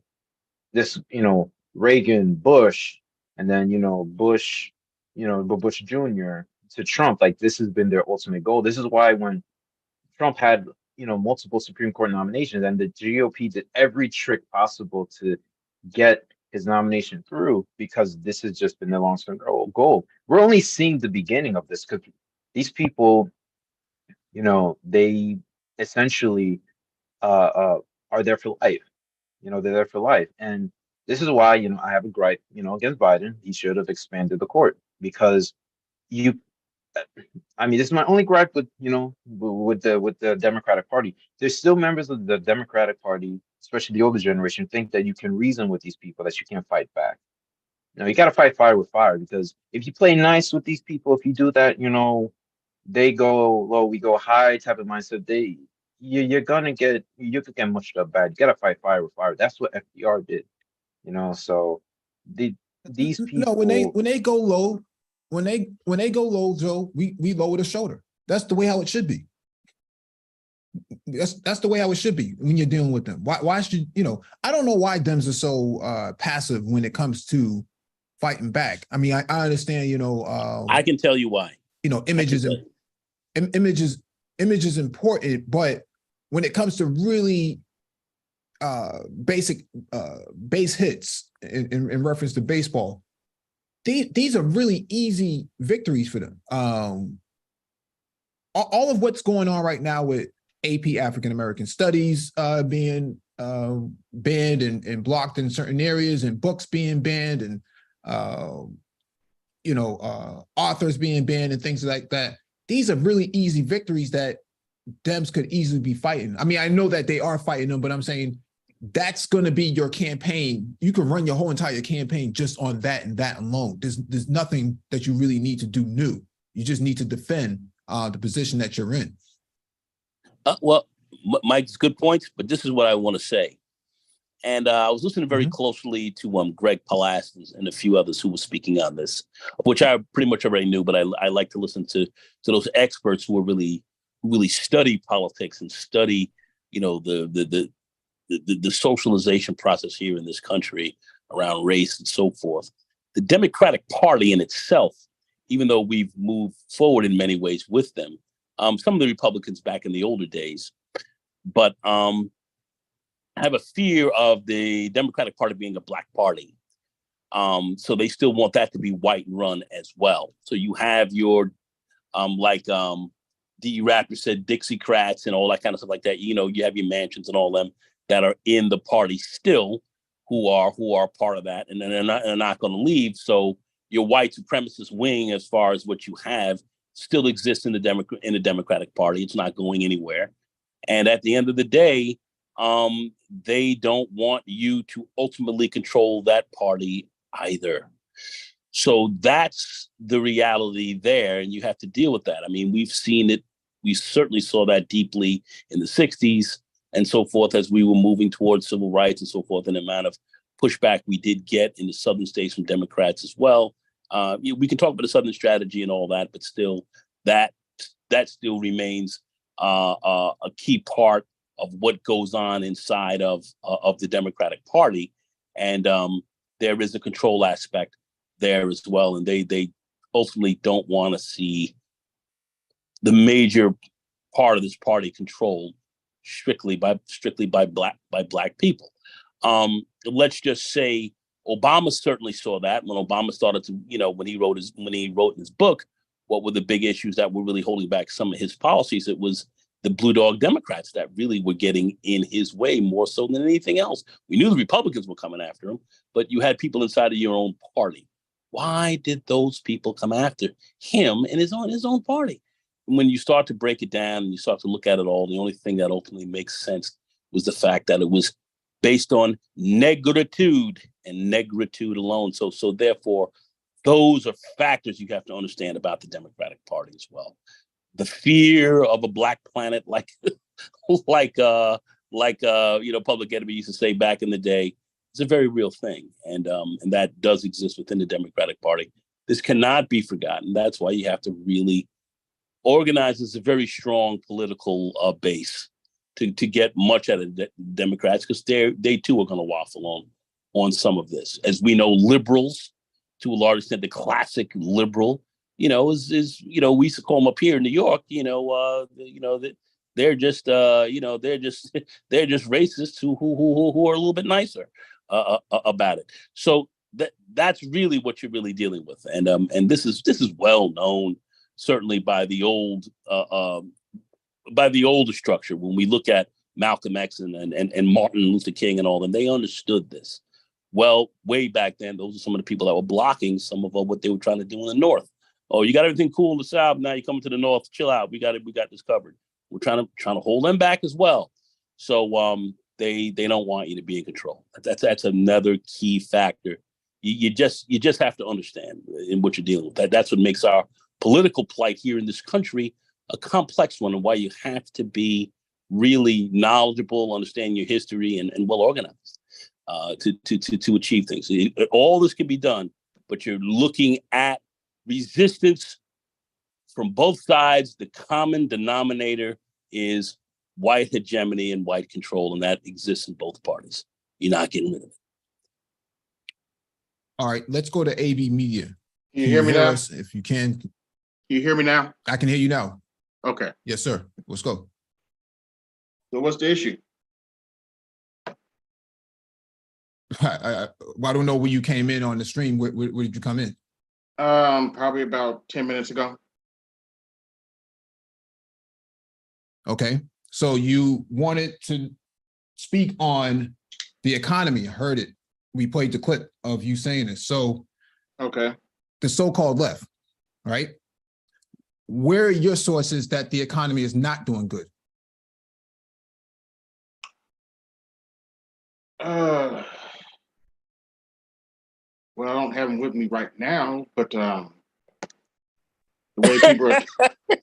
I'm sorry. Hey, go on, man. Go ahead, AB. I mean, I'm not gonna lie, the numbers do look good. I'm not gonna dispute that. Employment's at an all-time low, but when you talk to people, they're not happy.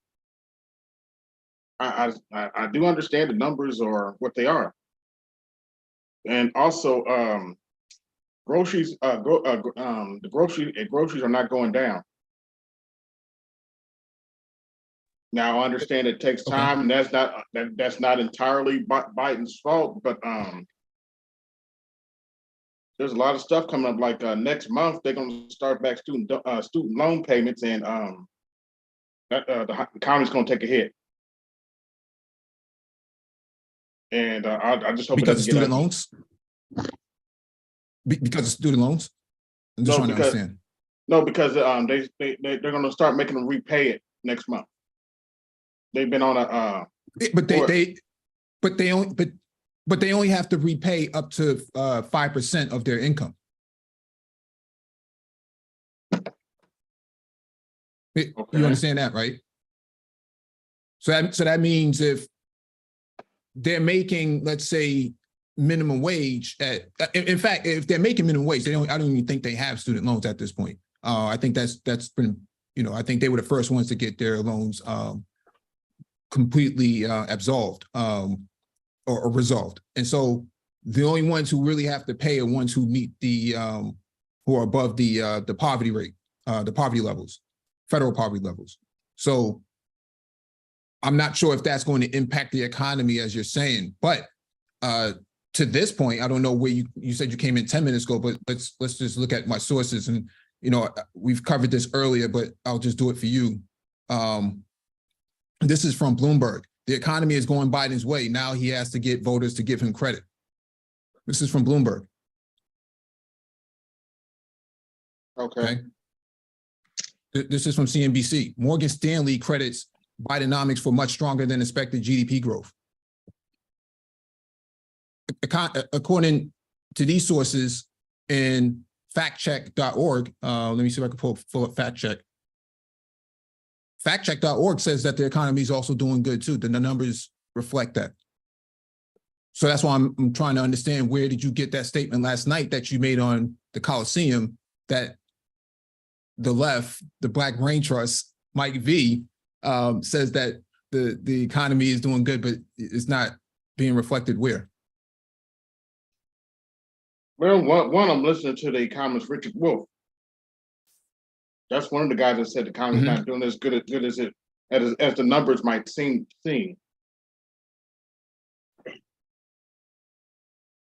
But Rick Wolff is a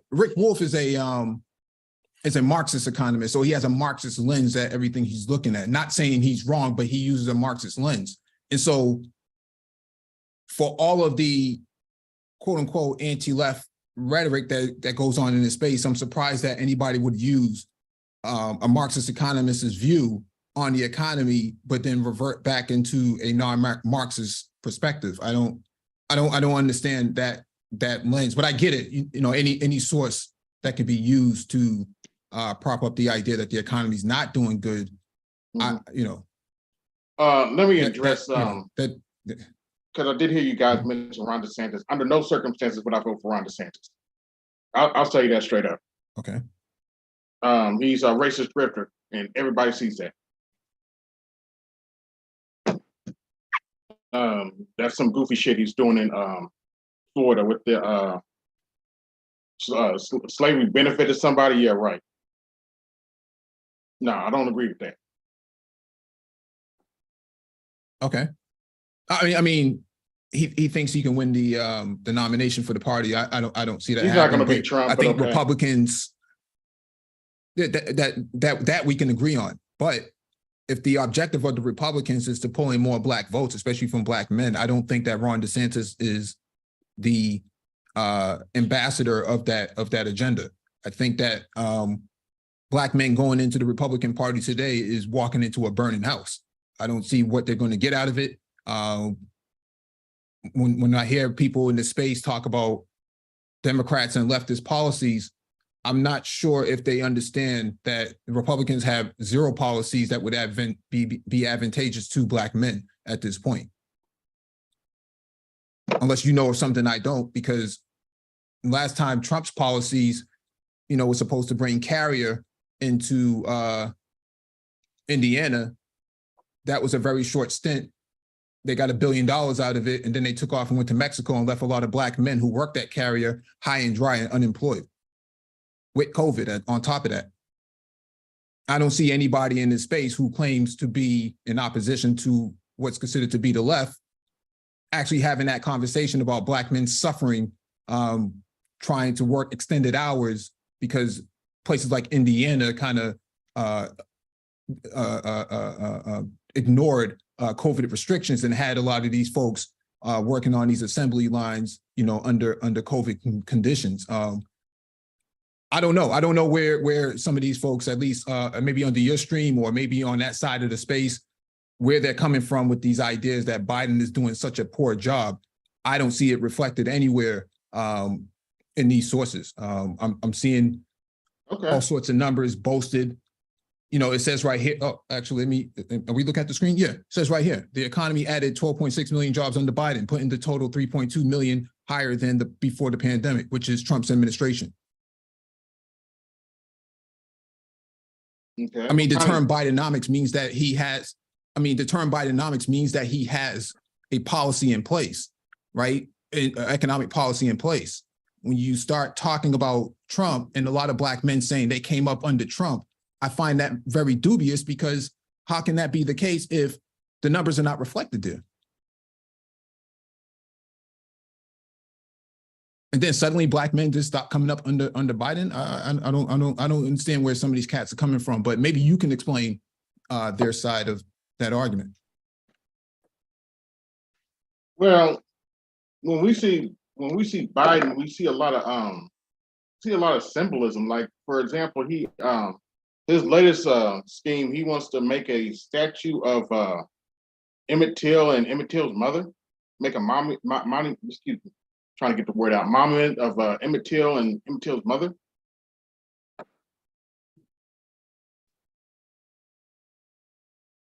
Yeah, I think that's a part of American history, don't you think?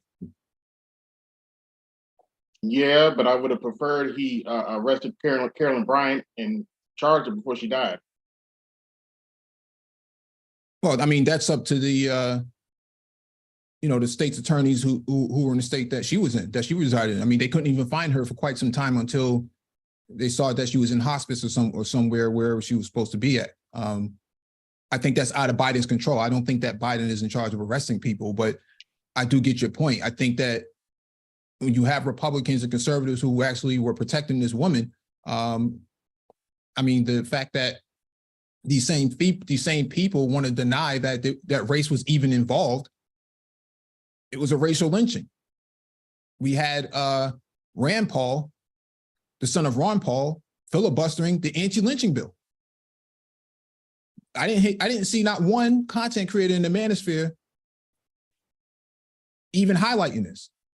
The very lynching bill that would have protected George Floyd, for that matter, or many other black men who have been choked to death by these Anglo-Saxon men.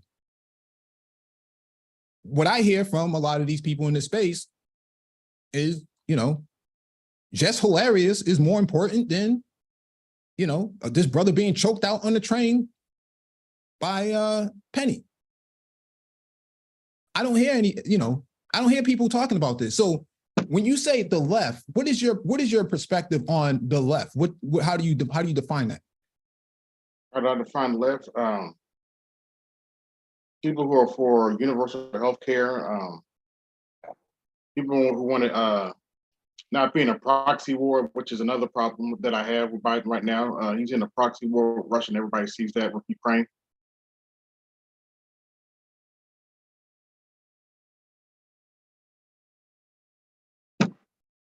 You there? That's your interpretation of the left? That's your interpretation of the left? Somewhat, yes. Okay.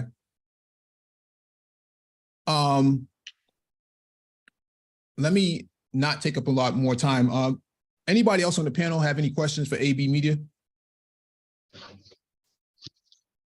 Yeah, where do they have universal health care in the country? AB Media. Universal health care in the country. This country or? Yeah, where do they have universal health care in this country? Nowhere. So how are you worried about universal health care when it's nowhere in the country? Okay. All right. Did you mean universal? Did you mean universal health care or affordable health, the Affordable Health Care Act? Universal. No. Okay. You heard it right. So okay. What was the second issue that you seen the left pass? Because we don't have universal health care anywhere in the country. Only people who do have universal health care are politicians. They are taken care of from cradle to grave. If they serve one day in the actual seat of somebody, they get health care for life. That's the only universal health care we have in this country. It's for politicians. So, and some veterans under certain circumstances. What was the other thing you seen the left have?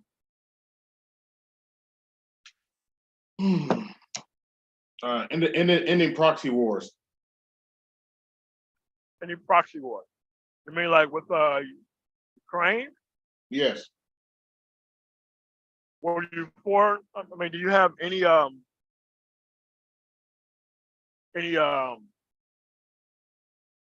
sources about you not liking the Iraq and Afghanistan war? I wasn't for those wars either.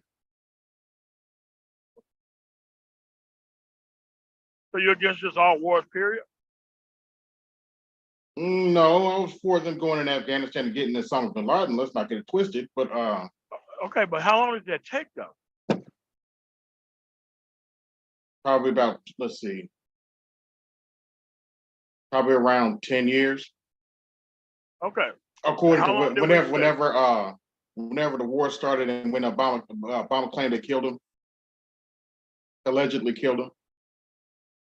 Okay, so you don't think that Osama bin Laden was killed by the United States government?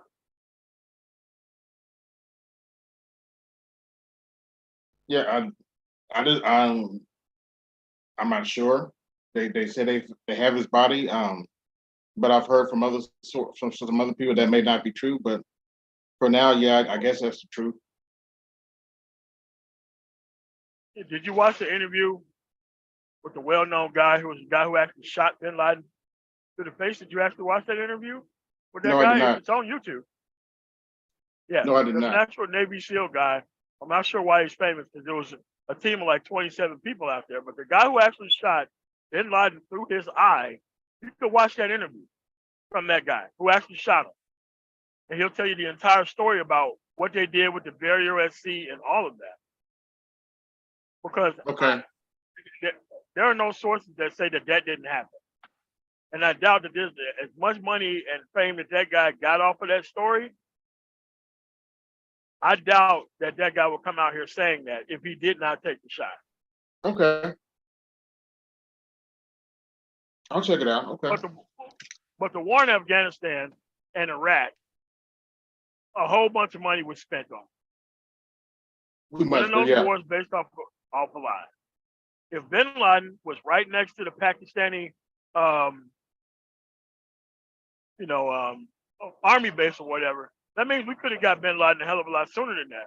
Which means we spent a hell of a lot more time in Afghanistan than we actually needed to be, because we actually let bin Laden go into a war. I think his name is Chris Kyle. Yeah. Chris Kyle. Okay. Chris Kyle. Hey, Mike. Hey, Mike. Hey, listen, man. Thanks for letting me Yes, up. sir. I think I've seen all I needed to see and heard all I needed to hear. Wonderful right, job. man. I think this is I think we've made our point. Anyway, thank you. And you guys say, hey, AB Media, you take care of yourself, all right? You take care. All right. All right, you guys, take care, man. All right, so we could have got bin Laden in like, I think, 3 weeks. Yeah, And and we that's let him Bush's go into a war. that's Bush's fault. Don't trust me. I don't blame no Democrat, but that's Bush's fault. Okay. What was his name again? I'm sorry. Chris Chris- Kyle. I think his name is Chris Kyle. Okay, I got it. I- Okay. I think Chris Kyle was the guy who had like the most sniper shots in history. I don't think he's the guy who actually shot bin Laden. I think it's another guy, actually. Who was on SEAL Team 6. Yeah. Yeah, because they did a movie after the Chris Kyle guy, the guy who eventually got killed by another veteran.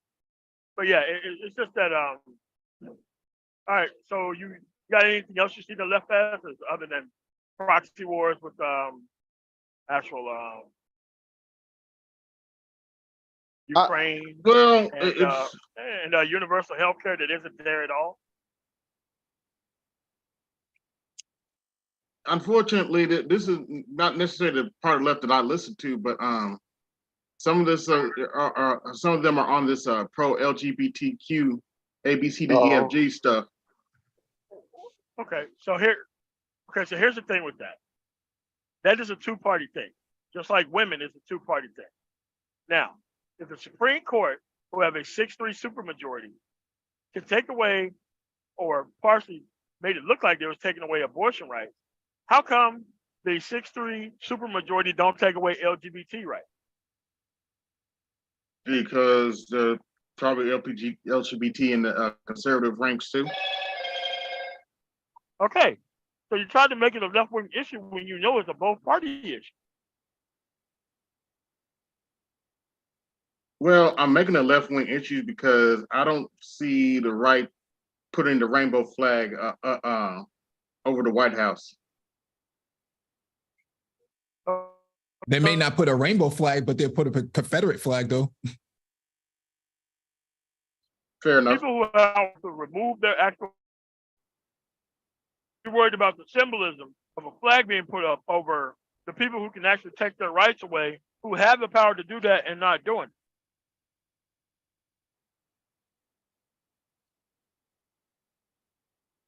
Hey, AB Meat, I was looking at your channel, and Okay. I had some questions. Do you think just Pearly Things is here for help black boys in the Supreme Court and legislation? Probably. Hell no. Oh, okay. Okay. Well, another question. She's to her credit, she's come out and said she's in it for the money. So it is what it is. I got you. Okay. So another question. Do you think No Voting, No Fucking was a Democratic sponsored commercial? Yes, I do. Okay, it wasn't. So okay, the funding for that was tied directly to an organization. I forget what the name of the organization, but it was help funded by Michelle Obama. Yes, I think No Voting, No Fucking was a Democratic plot. I also think what was the other one? Get Your Booty to the Close was them too. okay, okay. If somebody who does it, that doesn't mean it's the Democratic Party. They didn't sanction that. They didn't sponsor it. I mean, if a person that happened to vote Democratic did it, that doesn't mean the Democratic Party did. I just thought I'd let that be known. So I don't know, man. I was looking at your channel. To your point, to your point, Lou, I don't mean to interrupt you, but to your point, it will be the equivalent of the Manosphere making a campaign ad using memes. It's not indicative of the Republican Party or the Libertarian Party. It's the Manosphere doing it. But see, we understand that aspect, but we don't understand that when it comes to No Voting, No Fucking. Right, exactly. And then I was looking. I mean, you said Roland Martin is a clown. Your ancestors didn't die. I was just asking. I was wondering where that was at, because when he asked you about, what's your problem to live. He actually blocked me on Twitter. I didn't really say anything bad to him, but he came out and said, called people punk asses because they didn't vote in 2022. Well, here's the problem. I didn't vote in 2022, so I took offense to that. So I made a little short say my ancestors didn't die for your punk ass to buck dance for Hillary Clinton. So I got a question for you. Do you want to see political change in this country, AB Media? Yes, I do. How do you get to see political change if you don't vote? How does that work?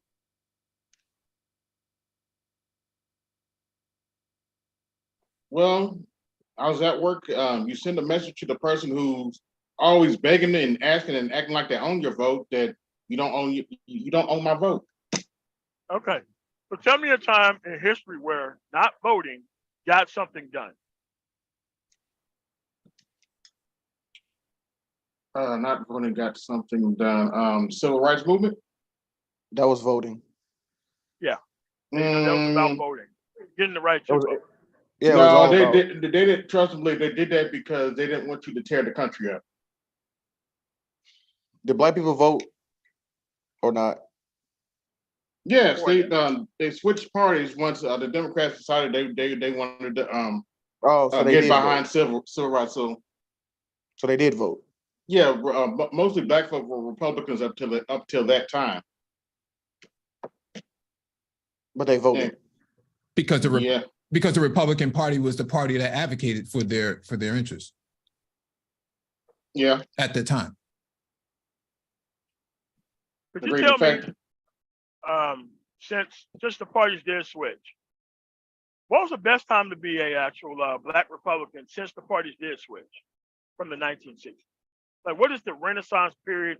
Could you name me any piece of legislation that was passed by a Republican administration that targeted black people and black people only during that? I'm talking about like 1960s to the present. Oh, 1960s to the present. Okay. Yeah. After the civil rights legislation, obviously. Because I was going to say Dwight D. Eisenhower, but you said 1960s to the president. I can't think of any.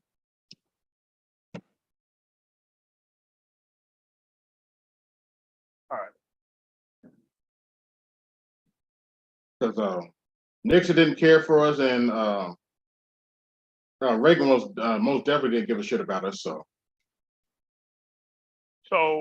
which party do you vote for? It depends. Okay, so what? You didn't actually participate the last time. So, all right. It depends. If I like what the Republicans talk about, I might vote for Republican. If I like what the Democrats talking about, I might vote for the Democrat. It depends. Okay, so do you think Ice Cube is a legitimate political actor?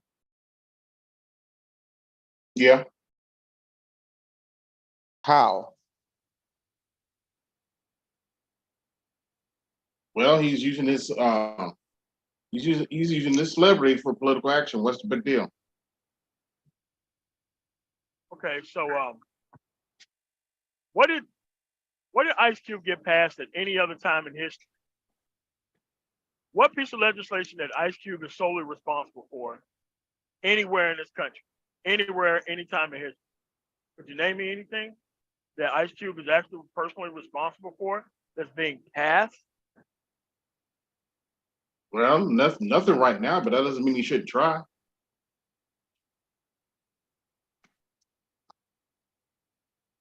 Okay. I mean, I get your point. He hasn't got any legislation passed, but that doesn't mean he should give up and go home. I mean, but he's not participating in the actual process. He hasn't picked a side. You get things you pick a side. Why would you need to pick a side? You guys have stated yourself before I got on that both parties don't like us. No, so like what you're doing is that you have to understand both parties don't like you, but you still have to participate. It's kind of like if I want to see an NBA championship, and I'm not sure how the Denver Nuggets end up winning this year, but they did. That's my city. If I want to see an NBA championship, I got to choose the Eastern or the Western Conference. No matter what's going on, I got to be able to choose one if I want to see a champion of some sort, right? Yeah. There is no middle of the road. There's going to be a champion. There's going to be a winner. So in order for you to be able to see some type of progress, you can't wait just till the actual election because you don't get to vote in the primaries. You don't even get to pick the candidates on the ballot. Now you're just waiting to be pandered towards in the actual election, and then you probably don't even end up getting anything. So people who organize for a side, they get exactly what they want to. The Jews are on both sides. Most Asians are on both sides. So why do y'all yell at brothers who want to be on the right side? You're not on the right side. You're in the middle, but you're attacking the left. That's different than just being plainly on the right. That's way different. Because when people are on the left and when people are on the right, you can coordinate to get stuff done because you got a mixed caucus of people. But when you got people who are in the middle, can't really track where they are, and we on the left are doing things actually for Black people, and you're kind of nowhere to be found, and you don't participate in the process, we're kind of out there on our own. And what is happening in this process is that you're leveraging our political participation when you haven't picked a side. If you're on the right, great. I never said not be on the right. I'm just saying, you're on the right, go out there and be on the right. Be out in front, out there on the right, so that way you can do that when you're actually on a political side. If you're not on the political side and nobody knows where you stand at, you'll never get anything tangibly done. Especially if I have to declare that I'm on the left and everybody else is not even participating or else standing there in the middle.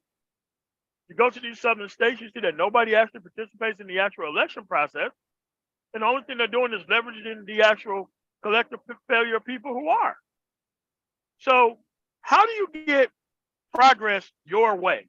With your level of understanding, how do we get progress? Your specific way, how do we get it? Well, how do we get specific progress? Particularly with the Democrat Party, you gotta put your foot down with them. And I just don't see that. I don't see that enough. Okay, no. You misunderstood the question. Okay. I asked you what are you going to do? Like, what is your plan to success? Because people are already showing up to vote on the left. They're not really showing up to vote on the right. I mean, on the right. We're talking about no policies on the right. They're on the right because it's just purely representation matters, and they got all these side projects and all that kind of I'm stuff. not necessarily on the right. But you can't attack people on the left unless you are on the right.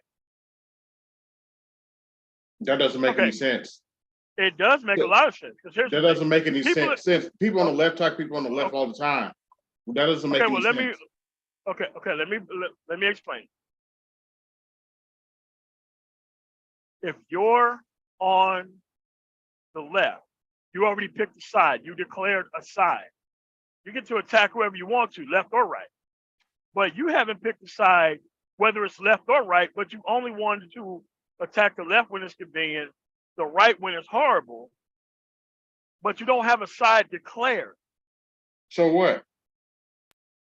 Okay, well, you're not a legitimate political actor. The only thing you are a political saboteur at this point.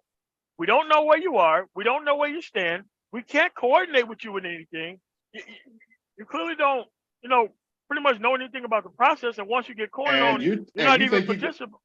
And y'all think you're going to get independence with that attitude? Okay. What is independence? Like, what does that mean? The majority of the people are not registered as a Democrat or a Republican in this country. That's the attitude you're going to have toward them. That's how you're going to get more people to your side, to pick your side, the left. Okay, AB Media. If that's true, what state in the United States have voted for an independent for a senator and an actual presidential candidate and an actual state legislature that is purely independent? If what you say is true, there should be at least one state in this union that has an independent assembly of some kind. Could you name me one of those? No, there isn't one. Even Bernie Sanders had to go with the Democrats. Yeah. So it's like, okay. So you know that being an independent is really not really picking a side. So you have to pick left or right if you want progress. Why? You got to be able to, because You have to use one or the other. Why? Complex. Let me explain. Because no matter what your platform is, you got to caucus with somebody. You have to caucus with somebody. Even if you're Jesse Ventura, he caucused mostly with the left because he's a libertarian when he was a governor. So at the end of the day, in order to get your actual particular things through, you have to caucus with the side. Susan Collins remained, claimed to be an independent, always actually lobbies or even votes with the actual Republican Party. Bernie Sanders is an independent, but can't get shit done on his own. He has to lobby with the actual Democratic Party. Exactly. So even if you are in the middle, like you claim you are, you still have to pick a side in order for you to get your agenda through. Because you just can't say, I'm going to stop at just being in the middle and not pick a side to get the actual things done. Because there's another step to this being in the middle. Because once you're in the middle, now you got twice the amount of work with half the representation because you didn't vote in the primary. So now you have to choose a side in order to get your caucus through. Because most of the things that you brought up are not even things that are even on the ballot. Universal health care, not on the ballot. Then sold out by the actual Democratic Party, by the way. Right? There was nobody in the Republican Party who was for universal health care or single payer at all. So the healthcare party and the people who actually did healthcare was on the left, not the right. And they're not even doing the universal healthcare thing because they're completely bought out and paid for by the actual insurance lobby. So I'm asking you, from your understanding of in the middle, what is your timeline to get to success your way with your understanding of how this works? I don't know. If you don't know, how are you going to be critical of a platform like ours? Okay, you guys think we have all the answers? No, what I'm saying is if you can't answer questions like that, then just understand that dudes like us are going to do live streams like this about guys like you. Do you understand that? Fine. Okay, so AB if Media. it's fine, Please understand how just the hold system on, works. MOT. Let me get this out just real quick. See, so AB Media, just on the record. So fine. Then you know what? I'm gonna tell you right now, bro. I don't want to hear shit when it comes to, you know, the BGS side or whatever that side you come from in terms of what it is that we're talking about and what we're on, because what just got put on display here over the last 30, 40 minutes here is the fact that you're not equipped to be critical of us when you can't answer the type of questions MOT was asking you. I mean, in order to actually participate in the process, you got to have all this stuff figured out. You got to have a framework laid out. You got to have a pathway to success, because you just can't hide in your bunker and wait till the perfect candidate comes around who says all this stuff that they're going to be able to do for you, because by being in the middle, you actually don't have any leverage depending on what state you're in. Like independents really don't have all that much type of leverage. Like California, New York, Colorado, like them independents don't get shit. They don't get anything. They have to vote with the majority party of what's going on. They have to wait till election day, look at the ballot, read the actual ballot, and that's just it. It's like you have to update your level of political engagement. Otherwise, you're just going to be waiting in your bunker and talking about things that are literally not even on the ballot. So like I said, if this LGBT thing is that much of a big deal to you, you should be knocking on the door of the Supreme Court, asking them how come they have not taken their rights away. Because this is something that they actually have the right to do. They gave them to them, they can take them away. Just like abortion rights. They had the rights to abortion, and they took them away. So we got to be able to understand how the actual system works, and you have to be able to have a level of participation that we can track. You can track my participation. I'm on the left. Our city works fine, even for Black people who don't show up. City works fine. As long as you want to be productive, they got free training at Aurora Community College or Denver Community College or even Front Range Community College, all up and down the Front Range area, which is the Denver metro area. We solved all those issues already. Okay. And even if people are in the middle, they still vote for the left or right candidate, because you don't want to live in the right-wing areas in Colorado. No city services, no mass transit, nothing. You just stuck out there. Lights turn off at certain times in the night, depending on what small ass city you in. I'm like, all this stuff matters, bro.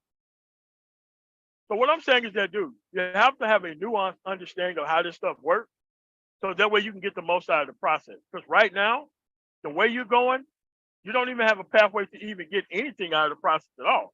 I want you to get some shit out of this shit. I don't want you just holding your vote and thinking that you're holding some hostage. I want you to have some real leverage out here.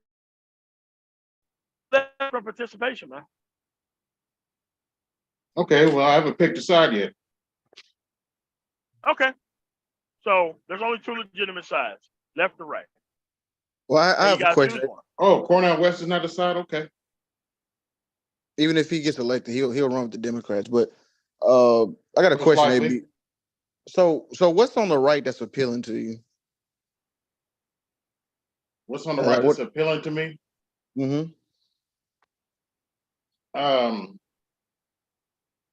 Well, tell what you want about Trump. He has a pair of balls, and that I just do not see that with the Democrat Party and leadership. What does that mean? Oh, yeah. Whoa. Could you Wait a explain second here. that? Wait a second here. Yeah. Yeah, man, you heard what you heard. I mean, hopefully you can explain it. Yeah, well, let me rephrase that. I don't see Democrats push for stuff that they claim they want at all. Like, for example, You mean like the George Floyd Justice and Policing Act? You don't see them pushing that? no, not effectively enough, because when Okay, so Biden who's was, voting against hold on, that? wait a minute, let me finish. Okay. Because when Biden was doing Build Back Better, I didn't say anything. I tried to stay quiet as possible, like, okay, let me see what they're gonna do. And it ended up being, well, they got a little bit, but it was nowhere near what they were talking about. Okay, so let's stop right here. what party was voting against what he wanted to do in that bill? Republicans. How come he couldn't go? Okay. So are you for the Republican Party for him not getting more than what he needed? Or are you for the Democratic Party, the person who you was waiting for to put a whole bunch of stuff in that bill? Say that again. So just Okay, clarify. so for this specific issue, if Biden was trying to put a whole bunch of stuff in the bill, and the Build Back Better, which did work, by the way, because we got Biden economics going on right now. So if Biden was doing things to try to help the economy, Mm-hmm. and the Republican Party was trying to push for more tax cuts in the bill rather than social programs and all that kind of stuff. As we're that actually Democrats, assist but go ahead. No, it's for everybody in the country, regardless of where you live. It isn't no either or. No, I was saying Right. Democrats will push for tax cuts too, but go ahead. Not as many as the Republican Party. Fair enough. Go ahead. Okay. So in this specific instance, what was it on the Republican side that the Republicans was bringing up about the Build Back Better plan that you liked that they was putting in?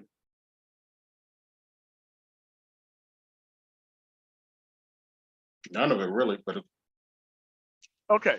So none of it you liked that the Republican Party was doing. Okay. So you don't like the Republican plan, so you must like most of what Biden was doing, correct? correct. Okay. So when you did not participate in the actual process, you do realize you're leveraging everybody else's collective participation in the process when it came to the Build Back Better plan.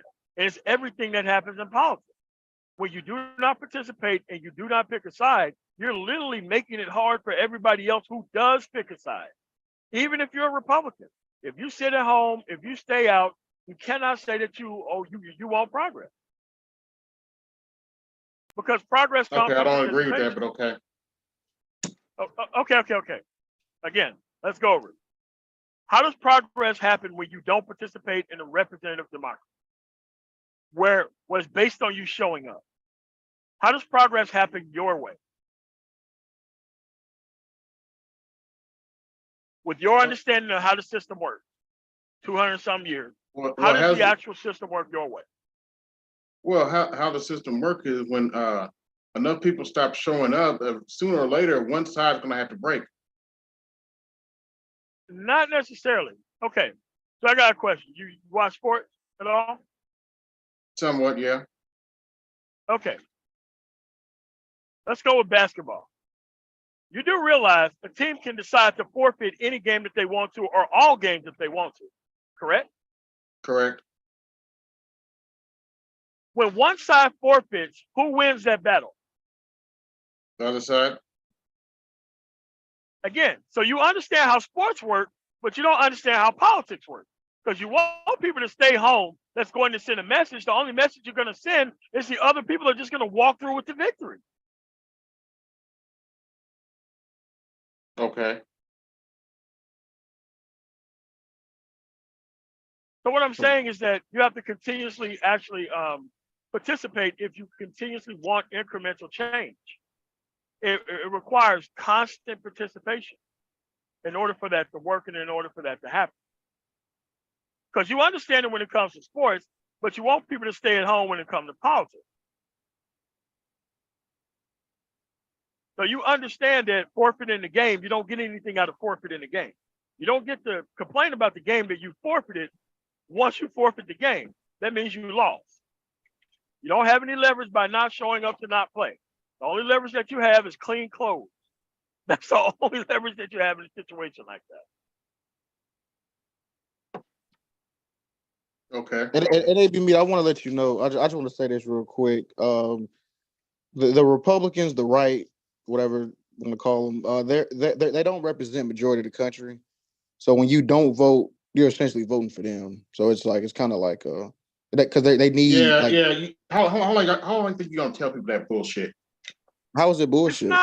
It's not. How- It's literally how the It's horse shit, and you know it. How is it horse shit? So Trump Keep won.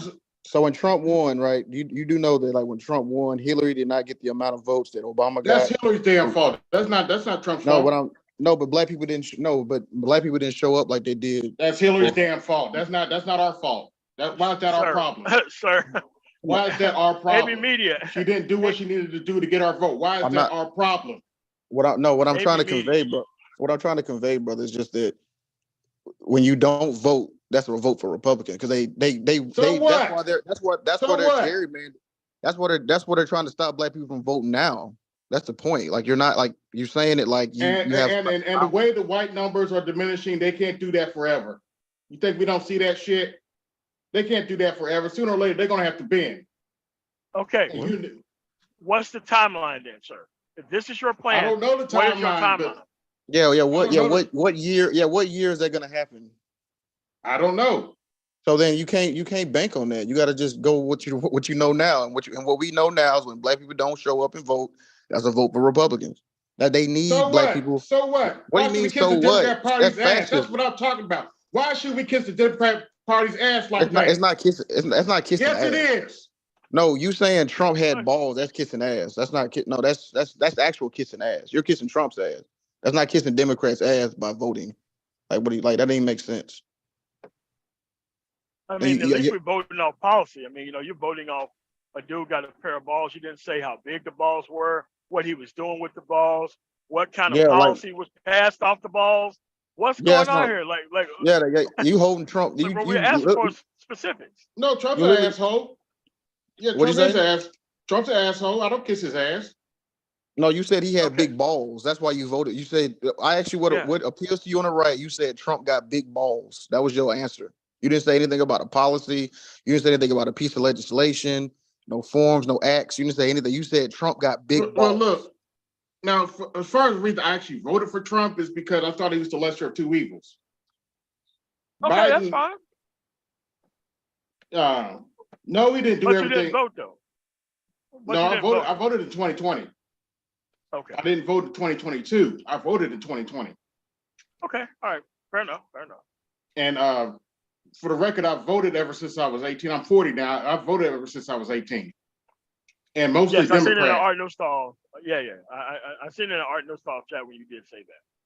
So, all right. So. And up to 2016, mostly Democrat. AB Media. If you, I don't care who you vote for. I want you to show up and participate, man. Every time. I want you to participate.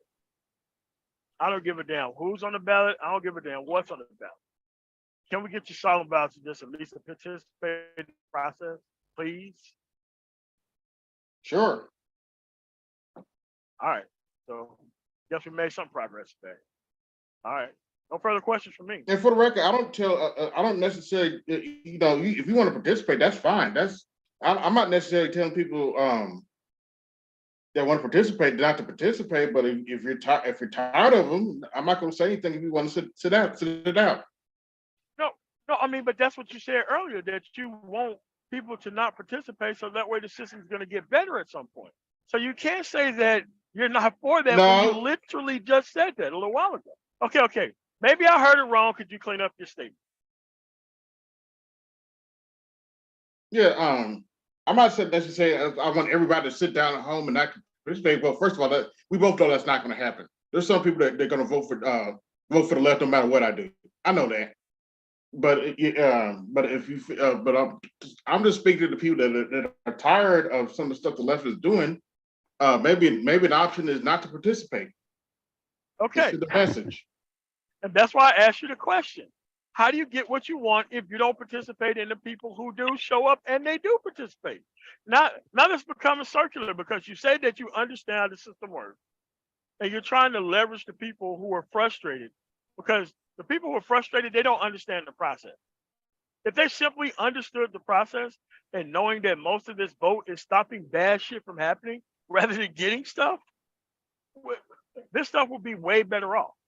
Trust me, I'm from Mississippi. So now we're just voting down there. So now we're just voting to stop bad shit from happening. Yes. That's yes. That's part of voting. To stop fascism. Yes. Yeah. Well, can I ask a question? Can I ask him a question? You're not stopping fascism, but go ahead, Complex. Bro, you okay? So you name me any point in time in American history, right, in terms of politics, where the political system auto or self-corrected itself? Never. Okay, so then explain to me the efficacy of inactivity when it comes to voting and being engaged in the political process. Okay, repeat your question, just so I can click. If that is the case, then explain to me what are the advantages of not doing anything with regards to the political process, i.e. voting, running for positions yourself, lobbying. Well, as you said, you guys are voting to stop bad things from happening. The definition of insanity is doing. Wait, hold on a second. That's not exactly what I said. I said that a lot of voting is making sure that bad things don't happen. That's not the specific reason why people vote. There are candidates there. There are ballot initiatives. There's a lot of stuff on there. Yeah. It's not just primarily that. It's that plus. It's not an either or. It's a not only but also. Okay, but I want to follow up on this because you said you're an independent. Yes. So am I. I'm a registered independent here in California, and I'm trying to understand where you're coming from as an independent.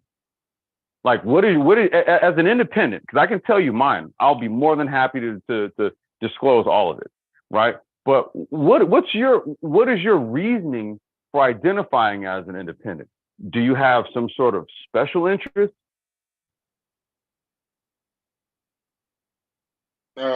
I don't agree. I don't necessarily agree with either party on how in the direction. I agree with some things, and on some circumstances with the Democrat Party, and some things with the Republican Party. But okay. No, I was letting you finish, bro. I'm sorry. But I just pick up.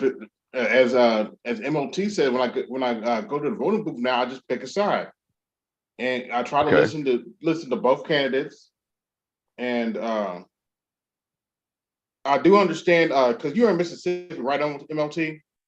No. I was born in Mississippi. I actually live in Colorado. Okay. In Colorado. Now, certainly, I can there are some Republicans. I would never tell anybody to vote for the Republicans in Mississippi. No, you can't vote for those dudes. They, as MOT said, you do need to pick a side down there. So which Republican you should vote for?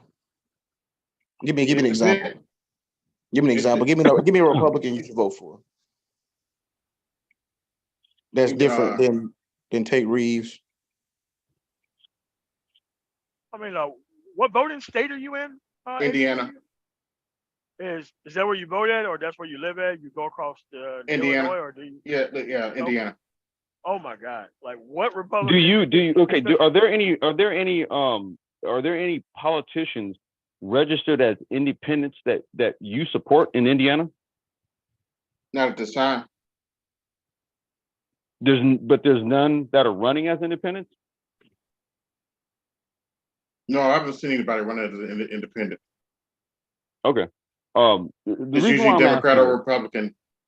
Well, no, but see, you yourself can register as an independent, and what I'm trying to pin down is your reasoning for doing it, because like I said, I'm a registered independent, but I can tell you why I am, because I vote my business interest, and because of this, I have to be indifferent. I have to largely be indifferent. I have to deal with if there's a Republican government in office in my city or in my state or whatever it is, or if it's a Democrat-led government. As an independent, I have to have indifference to know how to deal with both. That's why I'm like, okay, are you an independent for the right reasons or the wrong reasons? Because what I don't like, is I don't like people who take this position right here, right, and then will talk shit, right, about dudes like us, even though we have legitimate reasons for being either independent or quote unquote leftist, as you guys like to call it. There's like this real kind of gaslighting catch-all phrase that has way more nuance to it. So this is why I'm asking you What Okay. what is it? What is it? Why specifically are you independent? And based on what I'm getting, it's just because both sides have BS going on. No, I'm an independent for, like, as you said, for my interests. Right, and that's what I asked you. What are those interests? Yeah.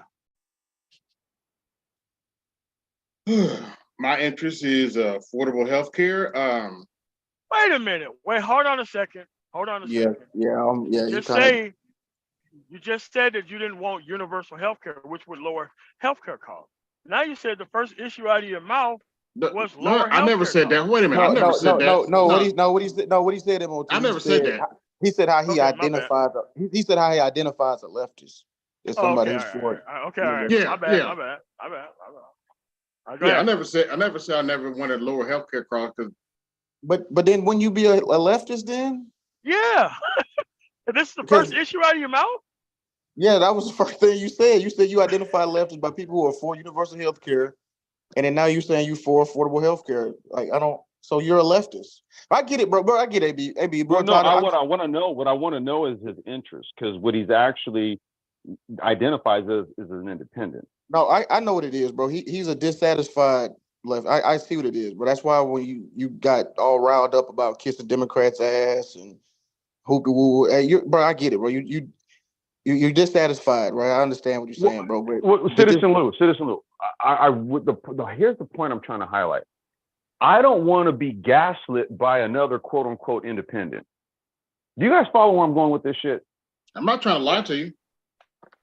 Well, I ain't saying you're trying to lie. I'm saying you're gaslighting us. Okay, how? Because how the shit that you talked that Mike played earlier in this live stream from last night on your live stream, and then now you're over here, and now we're seeing what time it really is. And I'm saying you're talking to another independent here. So now I'm really kind of checking your temperature right about now. What has you being an independent? Now you said affordable health care. I can actually go with that. Me too. And I just want to know, what are your interests? I want to know more about your political position, given the opinions that you had about us. What are my political interests? Okay. Yeah, you said affordable health care. What else? Reasonable government. Reasonable. That's vague. Be more specific. That's vague. Be more specific. Be more specific. Reasonable government. Not too much government regulation, but enough. What does that even mean? Are you saying at the federal level? Or are you saying at the state level? Federal level. There's two level. different regulations. Federal What level. about the state? I mean, your state really regulates where you are, right? Like, for example, Keystone Pipeline wouldn't be able to pass through a place like Massachusetts. That no one in the state would ever tolerate that, because the regulations for oil drilling and pipelines would never pass. But in conservative states, that passes just fine,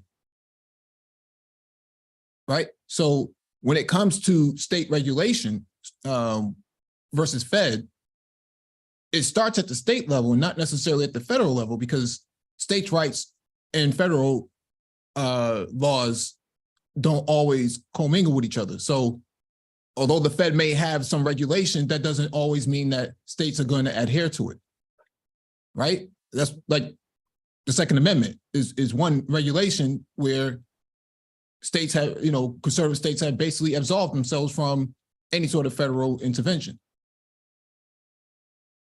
You understand that part, right? Yeah. No, what's your state choice? Right. So mostly, yeah, which is their choice. But when you say less regulation, well, let's look at the last 3 mass shootings.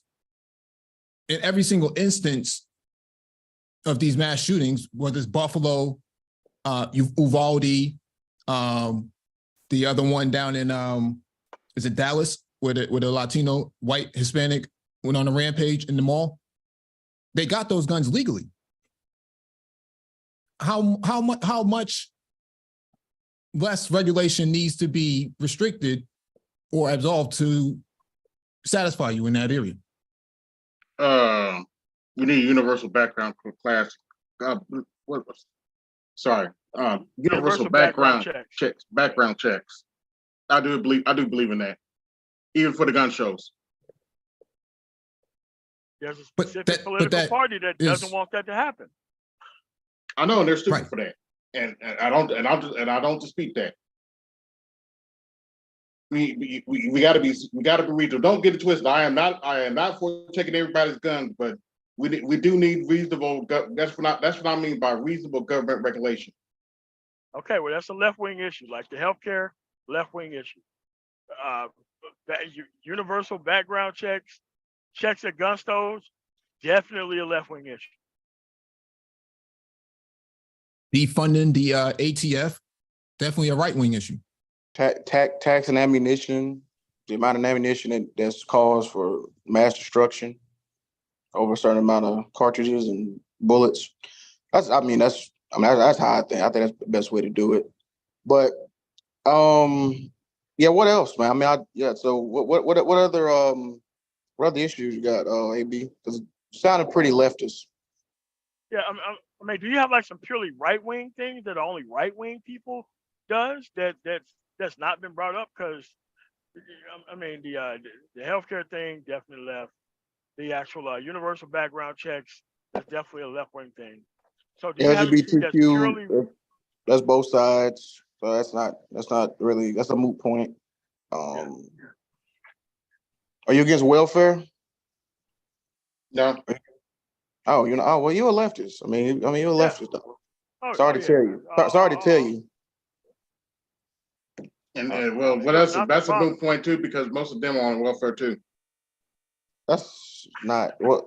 No, most red states are welfare babies. Let's keep it real. That's my point. Yeah, most of them are on welfare. Exactly. Especially in rural America. I mean, if it wasn't for welfare and Section 8, like, come on, man. There would be no rural America without that. Yeah, and I see your point about rural America. I don't know if I can live there where they vote for those kind of Republicans. You're definitely on the left. Yeah, you on the left though. Like I said, sorry to inform you, bro. You on the left, man. Okay. Well, at least we got somewhere. We want you to show up. We want you to show up every election, though. You got to be counted and you got to be heard. They're probably not going to help in Indiana, depending on what a place where you live in, unless it's like Indianapolis. Well, see, that's the other problem. And see, in Indiana, the Democrats here are basically want to be Republicans. I know they have to be because of what the state is. I mean, it's no different in Mississippi. All those people who are quote unquote blue state Democrats, dude, they're nothing but blue chip, blue dog Democrats. There are no real liberals in the South like that. But that's what you have when you live in areas like where you live at, and like areas like where I'm from. I know damn well like any of those people, because a friend of mine is actually a Mississippi state senator, and his stuff is deeply conservative. He don't like it, but he has to take those positions because he's in Mississippi.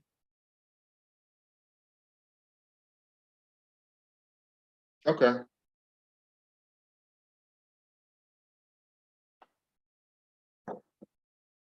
AB, it's been good chatting it up, chopping it up with you. You have any last thoughts before we exit out? No, not right now.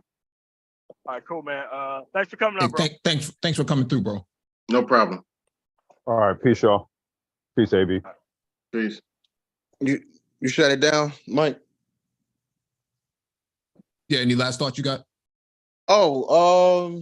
Yeah, I mean, this was a good discussion. Glad AB came up. I didn't want to browbeat and jump on him or anything. Like I said, I do see this a lot. I think he might be around my generation. I think he's probably a millennial. You do see this like dissatisfied, young folk who just they just feel maybe their voice is not heard, and they use the right to express those grievances. And but I like what MOT, I like what he put out there. You got to show up, you got to vote. Because like I said, man, you don't vote, you let the fascists win. And then if voting didn't matter, right? And if voting didn't matter, they wouldn't do all this gerrymandering and disenfranchising votes and putting all these obstacles in front of people, moving voter polls across the city. away from black areas and stuff. Like if it didn't matter, then they wouldn't do all that, right? So yeah, just get out and vote. Let your voice be heard, man. So, you know, politics is war. Y'all have a good one, man. Peace. Peace. MOT. Oh yeah, man. Like Indiana has a lot of good places, man. Like Terre Haute. I mean, like versus all the other places in the state. Let's get that straight. I mean, like Terre Haute, you got Indianapolis, you got wherever Notre Dame is, whatever city that is, escape me at this point. You got Evansville to the actual south. Like there are places there where you have better than no representation in the area where your actual points of view are better, more represented. If you live in some of these far off conservative areas, man, you ain't getting no representation, none whatsoever. You're gonna be disaffected with the voting process. You're gonna think, hey, none of this stuff gonna work, and there ain't no way this stuff's gonna be fixed. But bro, move to another area, man. God, I want you to participate in this process. Do not be languishing in these super red areas where you get no representation, because you're gonna be disaffected just like that. I used to be disaffected like that too, until I moved to a better area and started getting involved and understood how stuff works and incremental progress and making sure that bad things don't happen when like goofy candidates split through, and next thing you know, we're 10 years behind over one administration. That stuff happens a lot, man. So I want to thank everybody for coming through. I want everybody to learn how this system works and actually participate in it. Thanks for having me on, Mike. All right. Please hit the like button as you exit out. Share the video if possible and hit that notification bell so you get all the updates from the Black Brain Trust.